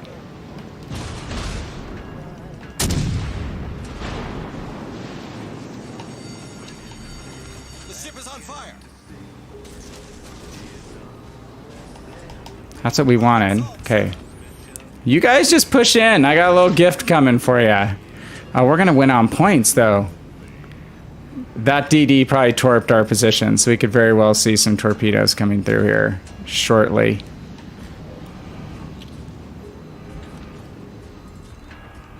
These guys have been semi-obsessed with me, right? That's a bug. You shoot over an island, it looks like your shots went through, and they don't. Drives me nuts. Torpedoes, direct front. Oh, California! Yes! Yes! Oh, damn. Damn, I didn't get a flood and kill him. Sweet, man. Racked up some nice damage at the end. Got a dreadnought. 93,000 damage. 4 torpedo hits at the end. That really helps. So close with getting the kill. Hey, Samuel. Oh my god, I sat behind that island for a while just tempting those 2 battleships. They got close to killing me, but that dang Fubuki or whatever it was, what was it, Fubuki? Yeah, making my life miserable over there, keeping me spotted. But we knew if we stayed close enough to the island that the gun arcs on those battleships is not going to be able to come down and hit us too easily. I think they were only able to nick the very top of my superstructure, so we lost a little bit of health, but not all of it. Frustrating for the California. He has a dreadnought and a high cal, but we wind up with the dreadnought and a first blood. That's freaking funny. And he gave us 4 torpedo hits, 5,400 XP. And we're 31,000 XP away from Surrey. So Samuel is convincing me that the Surrey is going to be well worth it. So I'm excited to get there.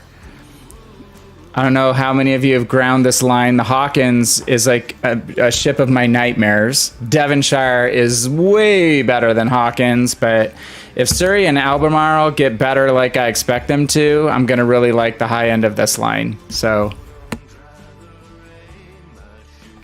I have to admit, kind of excited. Anyone here an accountant? I hate tax returns. So, Bussy, I married a tax accountant. Kid you not. She's a tax CPA, certified public accountant. Sam, you're a finance CFO? Oh, was. I was a financial analyst, like a pretty high-ranking finance person, but I only have like an accounting certificate, not a full accounting degree. But CFO was ultimately probably going to be my track, but I bailed on it to go do this open your own business thing. But yeah, Bussy, so the joke is I say, I married a tax accountant, so I never have to do my own taxes. And one of the ladies that I coach football with, she's actually a tax CPA as well.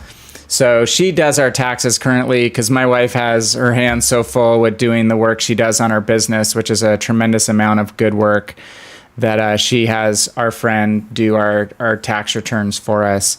But I never have to deal with the complexities of that, thank God. Gareth says, a while back, I know nothing about soccer. You might as well have been speaking German to me right now. That was a little while back. Sorry, Gareth, I missed that. There was a bunch of stuff from my bot. Yeah, you must be an American, I'm guessing. Soccer is just something that I've played for a long time, since I was 5 years old. So I was in Southern California, which caught on to soccer a lot earlier than other parts of the country. Believe it or not, now where I live in Boise, Idaho, there is a big soccer community. A lot of good coaches and a lot of people moving here from other areas that are a pretty steep soccer youth tradition. Especially youth female soccer, youth women's soccer in the U.S. is very strong. Shouldn't have to do our own taxes. I think it's to protect an industry, Samuel. to protect a full industry and employment situation. All right, so let's see. We knocked off Devonshire. Good God. Not a sure thing victory. We secured it. We knocked off our Normandy victory right out of the bat with like 115,000 damage. That was a good game. We didn't get a win in Fiji. Or sorry, in Fiji we did, King George we did. Only ship we didn't get a win in was the Charles Martel. So let's let that go. Let's play our 2 recent campaign ships since I have this in the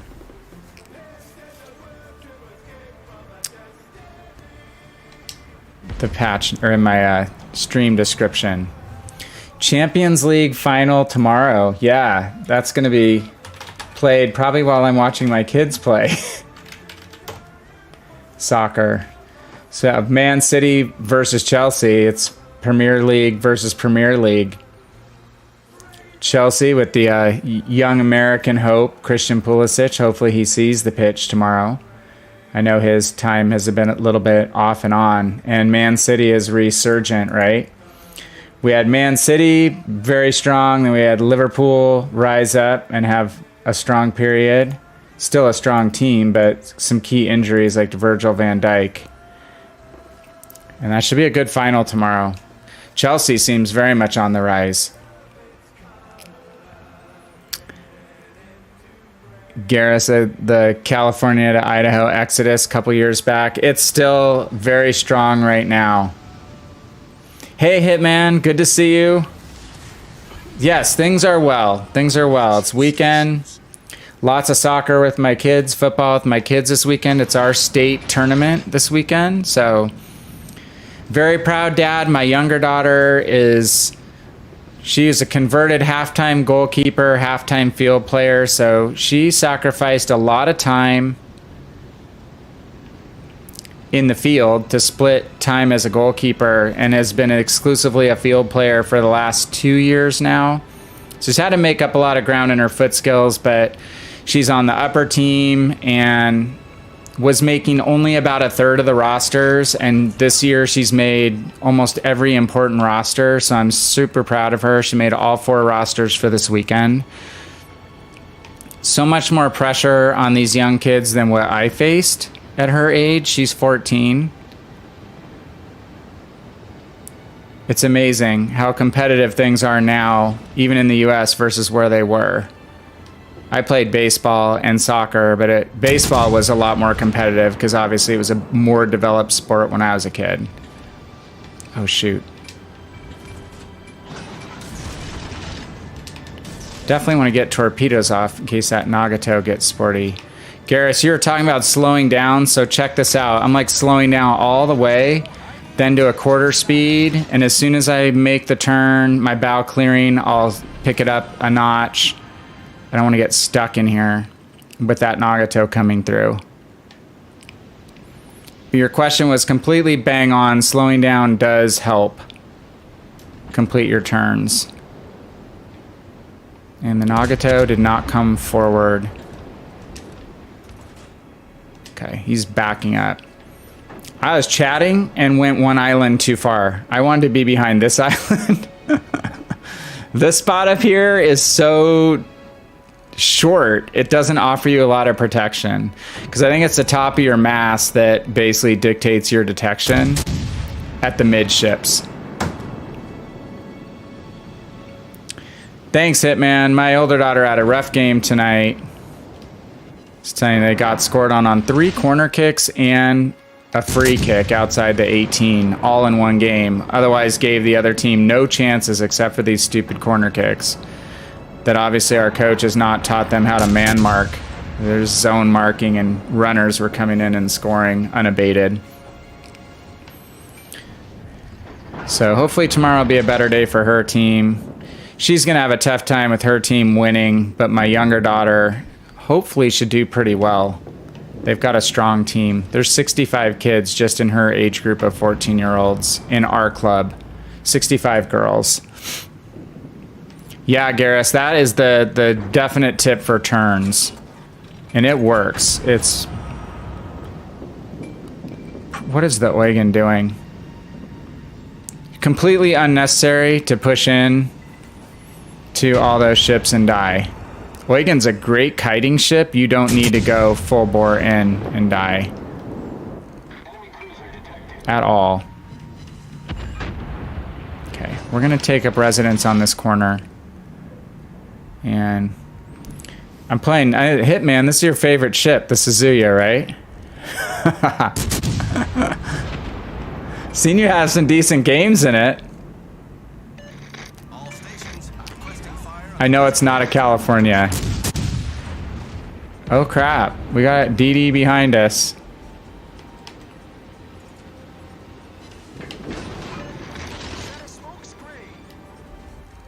You're gonna have to watch for the torpedoes. We'll run our hydro here in a second.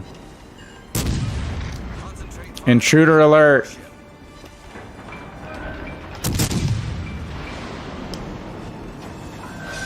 Okay, get out of my cap. So we're gonna move away from that area. We're just on the edge of his torpedo range. We don't want to get caught by torpedoes.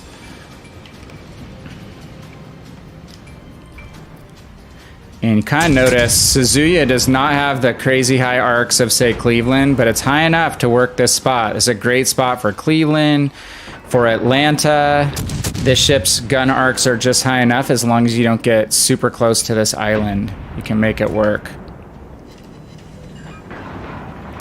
see you, Miyoko. You're not successfully hiding. Yeah, that's right. Yeah, boy. Did you get your internet dialed in?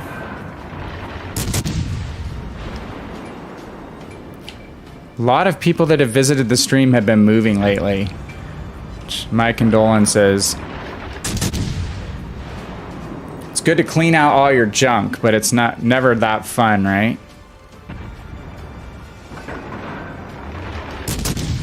Okay, let's pace that Miyoko, guys. Don't let him get through this without taking some abuse. Dude, don't shoot the battleship that's the easy target. Shoot and kill the cruiser. Okay, you'll be glad you did. Okay, now we can start kiting this edge a little bit. Yukikaze's doing an end run, doing a good job spotting these guys. Yeah, Eugen did get bored, Samuel. You know, it was 2 minutes and change into the match, right?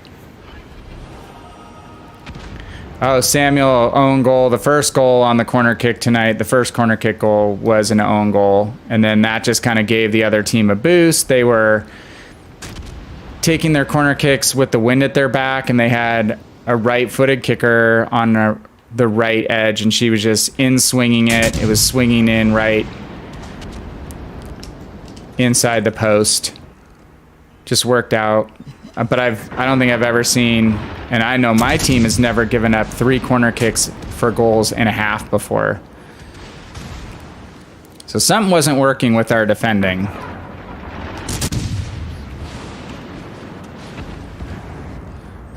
Okay, we can get this Dunkirk out.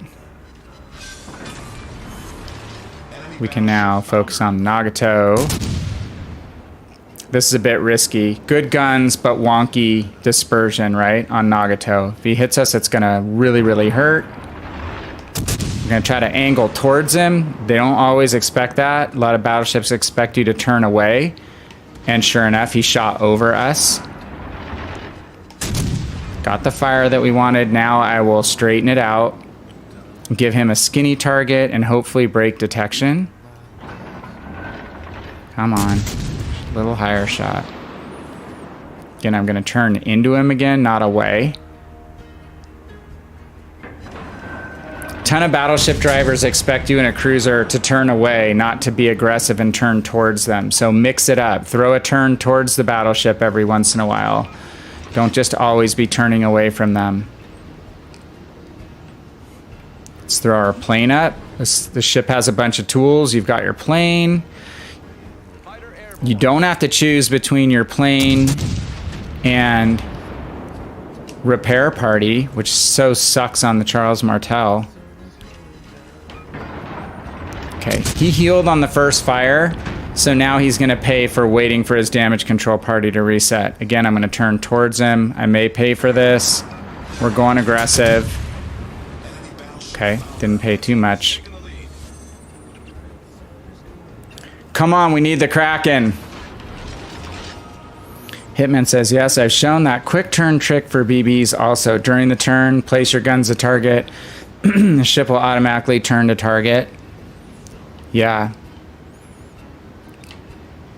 Again, a lot of times too, when you're driving a battleship player, angling in quickly after firing isn't as expected. What do you, dude? Oh, you're gonna go behind the island? Okay, we could have gone inside, but whatever. Whatevs. Mogami's not likely to kill us outright. They're going to be HE spamming too. Yeah, when you're in a kiting cruiser or in a destroyer, mix it up. Turn in on a few occasions and turn out. Just don't get in a pattern that's predictable. Unless, you know, you have other ships that you can't show broadside to and you're kind of forced to turn one direction. Sometimes you don't have much of a choice. We might get lucky here, but this is all going to be timing of if we hit and when we hit. Oh god, come on. Speed up, Mogami. Speed up. Shoot. Oh, I got torped. Shoot. Well, we contributed a lot in that game because we were patient. So let's contrast what the Eugen did versus what we did. The Eugen just charged straight in, got focused down by 4 ships. Let's see where he finished. He finished second to last. So there might be a case where you'd see, wow, he did really well from an XP perspective because he landed a bunch of shots or got some torpedo hits and a kill in that suicide dash, but didn't really work out for him at all. We wound up just staying one level back around the corner behind that second island, and he did keep him distracted on that side for a little bit for us to get some fire, but it was really picking our spots, poking out when they came out at first one by one, which is the worst thing to do on Two Brothers, is to send one ship at a time up around the corner and just take them out with focus fire, tick, tick, tick, kind of like we did. And then we were able to push the corner and get a couple additional kills once the number of enemies had thinned out, where we could push the corner without being completely focus fired. So close. Yeah, that one was a bit of a roll, wasn't it? We only did 71,000 damage, but again, we wound up in second place, so we got 4 kills, and we did yeoman's work on getting kills when it mattered. Killing a couple ships that were trying to evade and get away before they could get to the point where they broke detection and escape, including the second one, which was at Miyoko. Oh, we killed the destroyer coming through. Don't go up the ass crack. It's just, unless you're drunk and you want to have fun and you're in a platoon of drunk people, or sorry, division of drunk people who want to charge the middle, it works like 5% of the time. So don't be that teammate, a bunch of people you don't know. Okay. We have to play the danger ship again. Every game I play in this ship is danger game. Mogami was very weak. Their Mogami was, yeah, not too smart. Oh, close to getting a Kraken. Yeah. Yeah, very close. I don't think I don't need the Kraken. I barely missed that top 3 finishes thing on the last patch.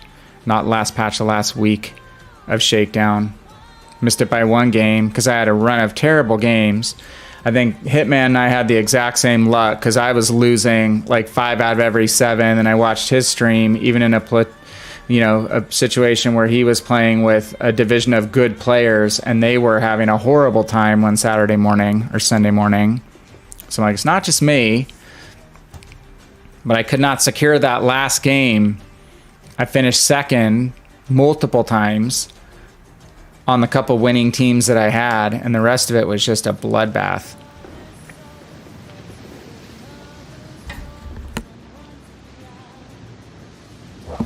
All right. Ochakov, I played differently than a lot of people.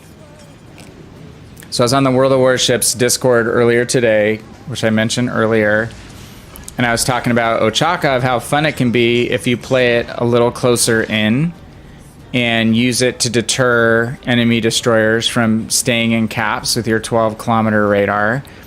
It doesn't stay lit long enough to kill people outright unless you've got multiple people that can focus fire a target at the same time. And on World of Warships PC, you can type in chat that says basically like, you type in chat 10 seconds to radar. So you can alert your teammates to get ready to fire on a cap that you're adjacent to. In Legends, we don't really have that option.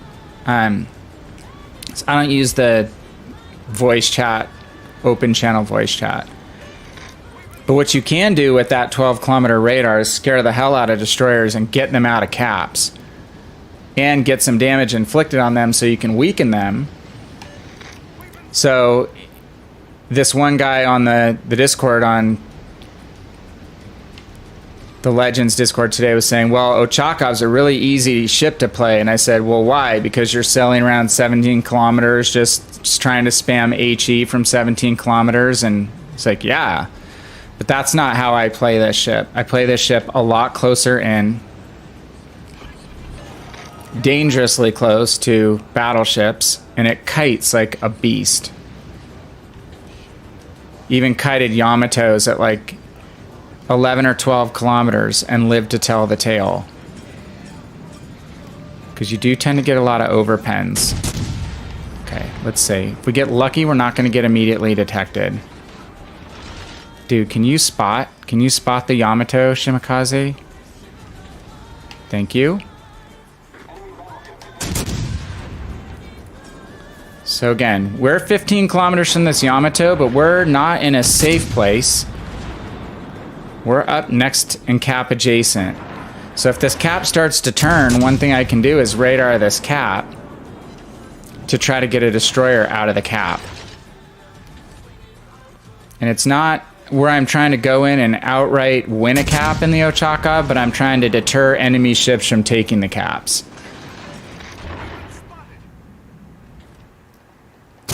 Almost blind shot. It's really hard to get blind shots in Legends. Way easier on PC.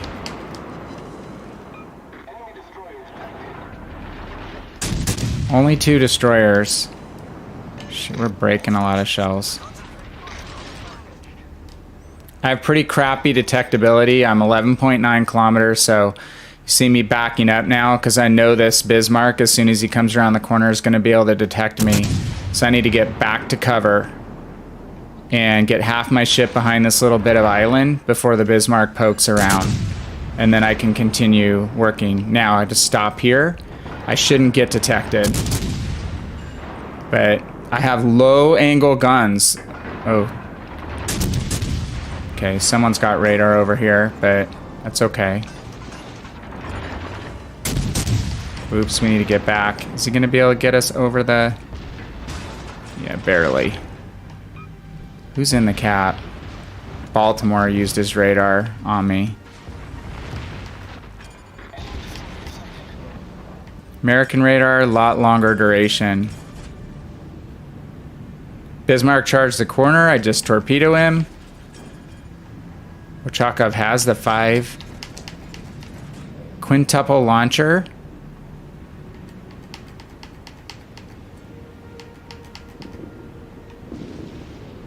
And people forget that a lot too. So just slip back. Oop, I'm steering the wrong way. I did that last night. Took a torpedo when I didn't need to in this boat because I didn't remember to reverse my thinking.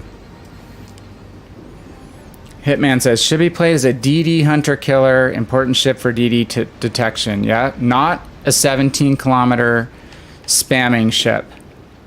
Not at all. So right now, let's actually, I'm going to radar the cap because I want that Baltimore to get lit up. We've got guys who should be able to shoot him. Oh, he's behind that island. Bastard.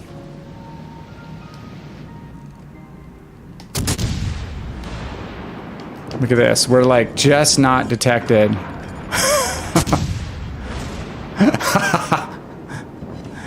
Couldn't be any closer. Okay, I did not notice because the sea is right overlaying the island that he was obscured, but we made him poke back into his hole. And we basically cleared out that cap. There's no destroyer in that cap. It's 1 by A. Where is the other guy? Is the question. Ooh. Low health Bismarck. Can we kite and kill? He's dead. Okay, good. So now let's go back to where we started. Stay cap adjacent. See if we can get in a position. If our Shimakaze can come out of smoke and detect the Yamato, we basically just reset where we started. Trying to get out of this battleship's way. So if we're down 3 battleships, it tells me we were probably a little bit impatient and we pushed higher than we needed to. And this guy sat in smoke so long. We didn't detect the Yami. I'm gonna hope the Yami's not gonna fire at me because I'm a little tougher target to hit. If he does, we could die. We gotta make something happen here because this game's getting away from us. We don't have any caps. We're giving them the caps.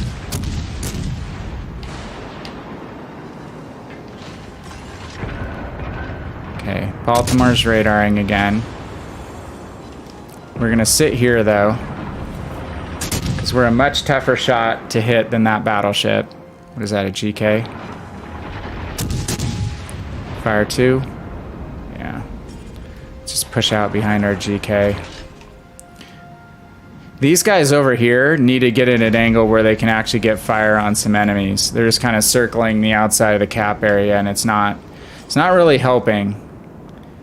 Get in some kind of position where they could dislodge that Baltimore, right? So we're gonna kite the Baltimore. Gonna hope the Yamato stays busy with the Kerr first.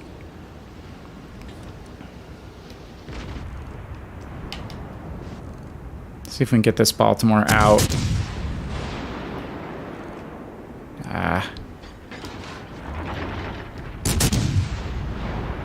We definitely don't want to give him too much broadside. We're gonna kite him. He's shooting HE. Baltimore probably would be murdering me with AP right now. Let's loot back in on him. If he goes to AP... Okay, good, he's dead. Dude, why is the Yamato still alive?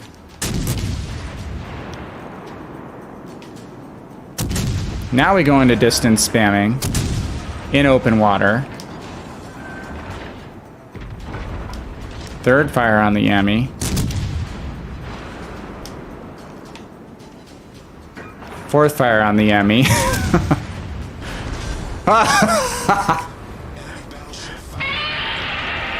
There's Godzilla for you, Japanese battleship Yamato.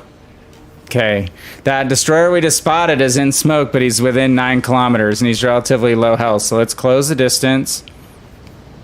I want to get my guns turned to this side.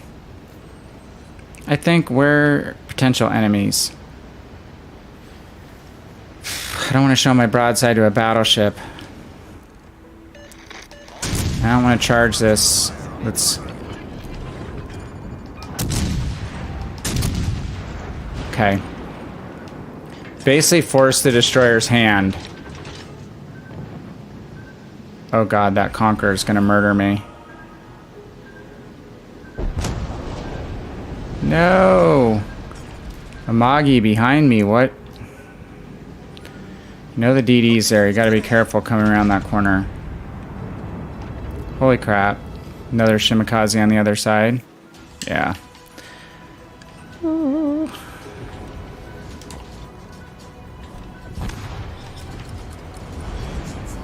Dying like flies.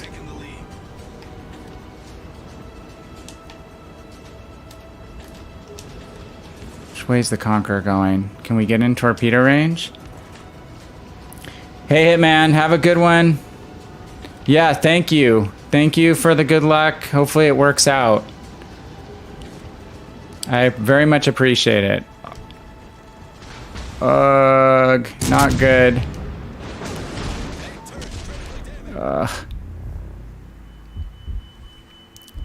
Let's get our radar off before we die. Maybe we'll light up that Shimikaze. Solved, sir. The enemy is about to win. Let's torp the corner too. Why not?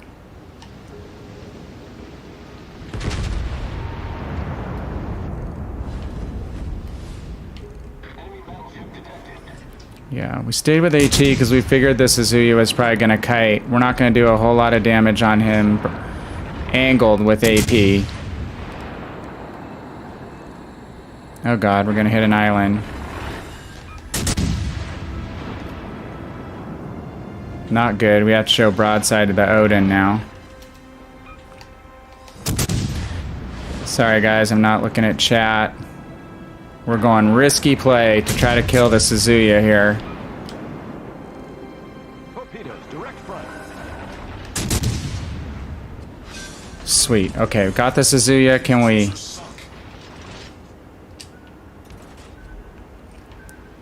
get in a safer position relative to this Odin? Too bad we lost. We didn't lose. Full detection on him.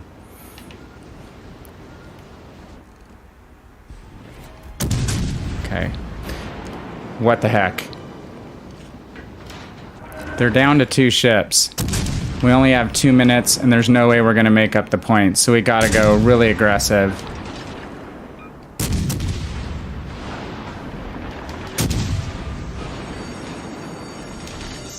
Going to use both our heal and our repair party. Just because we don't want to get dev struck if possible. It's way more aggressive than we would play this normally. We're going for a fire right now. Upper hull. Come on, torpedoes.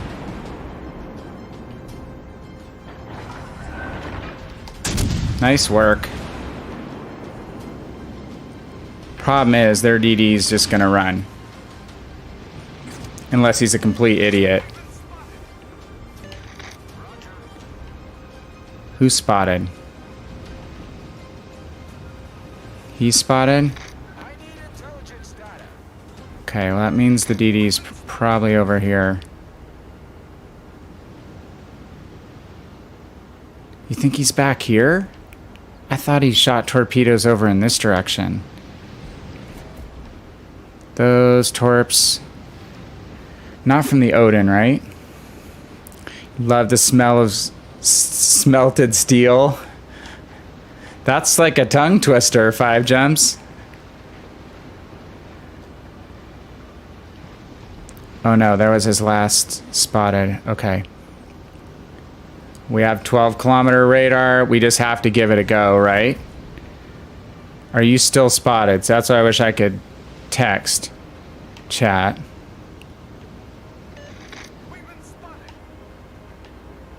Okay.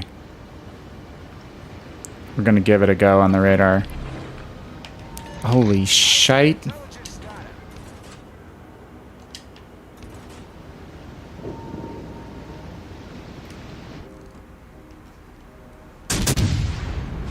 "42 seconds.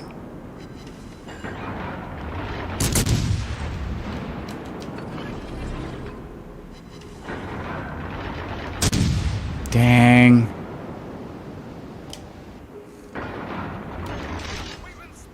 I know you've been spotted, dude. He's out the edge of his smoke, but he's just gonna run. Dang.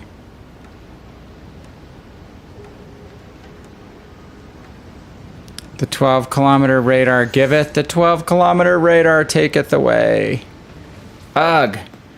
So that's the great thing about this radar is you get a wide scan, but you only get 20 seconds.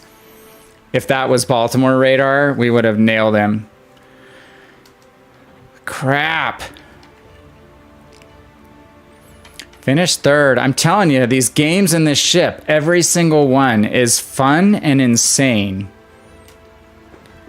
I tend to average somewhere around 80,000 points, not crazy high damage, but between fires, caps, key kills, I usually get some work done. Usually get a pretty high finish, like a top 3 finish. So if you can get a top 3 finish in a tier 7 light cruiser in a legendary match, I'm pretty happy with that. Generally.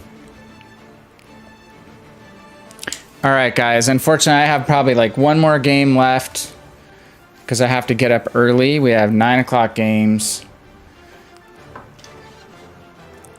5 jumps. I'm not going to be too long after you, but hey, thank you for coming by. Very much appreciated. Good seeing you. Anybody have a ship that they want to request for the last game? Any tier?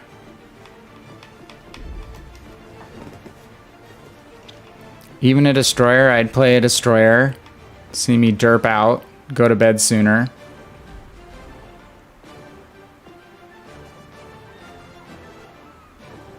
We got a win in our Suzuya battle earlier. Oh, that was the last game. Sorry. I was thinking Mogami. This game just in time for just set up a final countdown game. What tier do you want to play, Bussy? Pick a tier.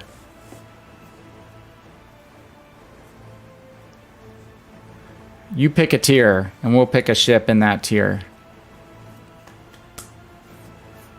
Mana gotta be close to, look at this. I'm dangerously close to 1.5 million free XP, and I've got 99, or I have 101 crates. I'm gonna open some crates next time.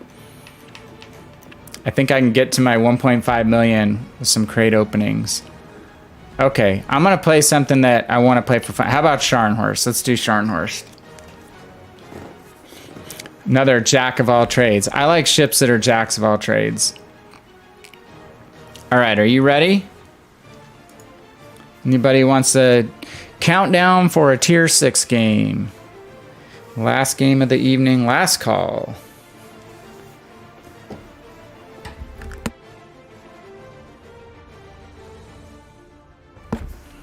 Productive night from a line grinding standpoint. I'm kind of excited. Haven't had a long stream, but we've made very good progress. Tell me when you are ready, sir.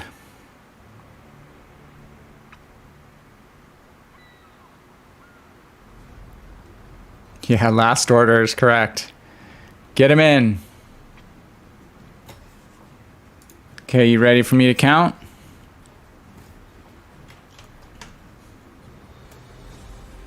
Okay. Ready. 3, 2, 1, and go.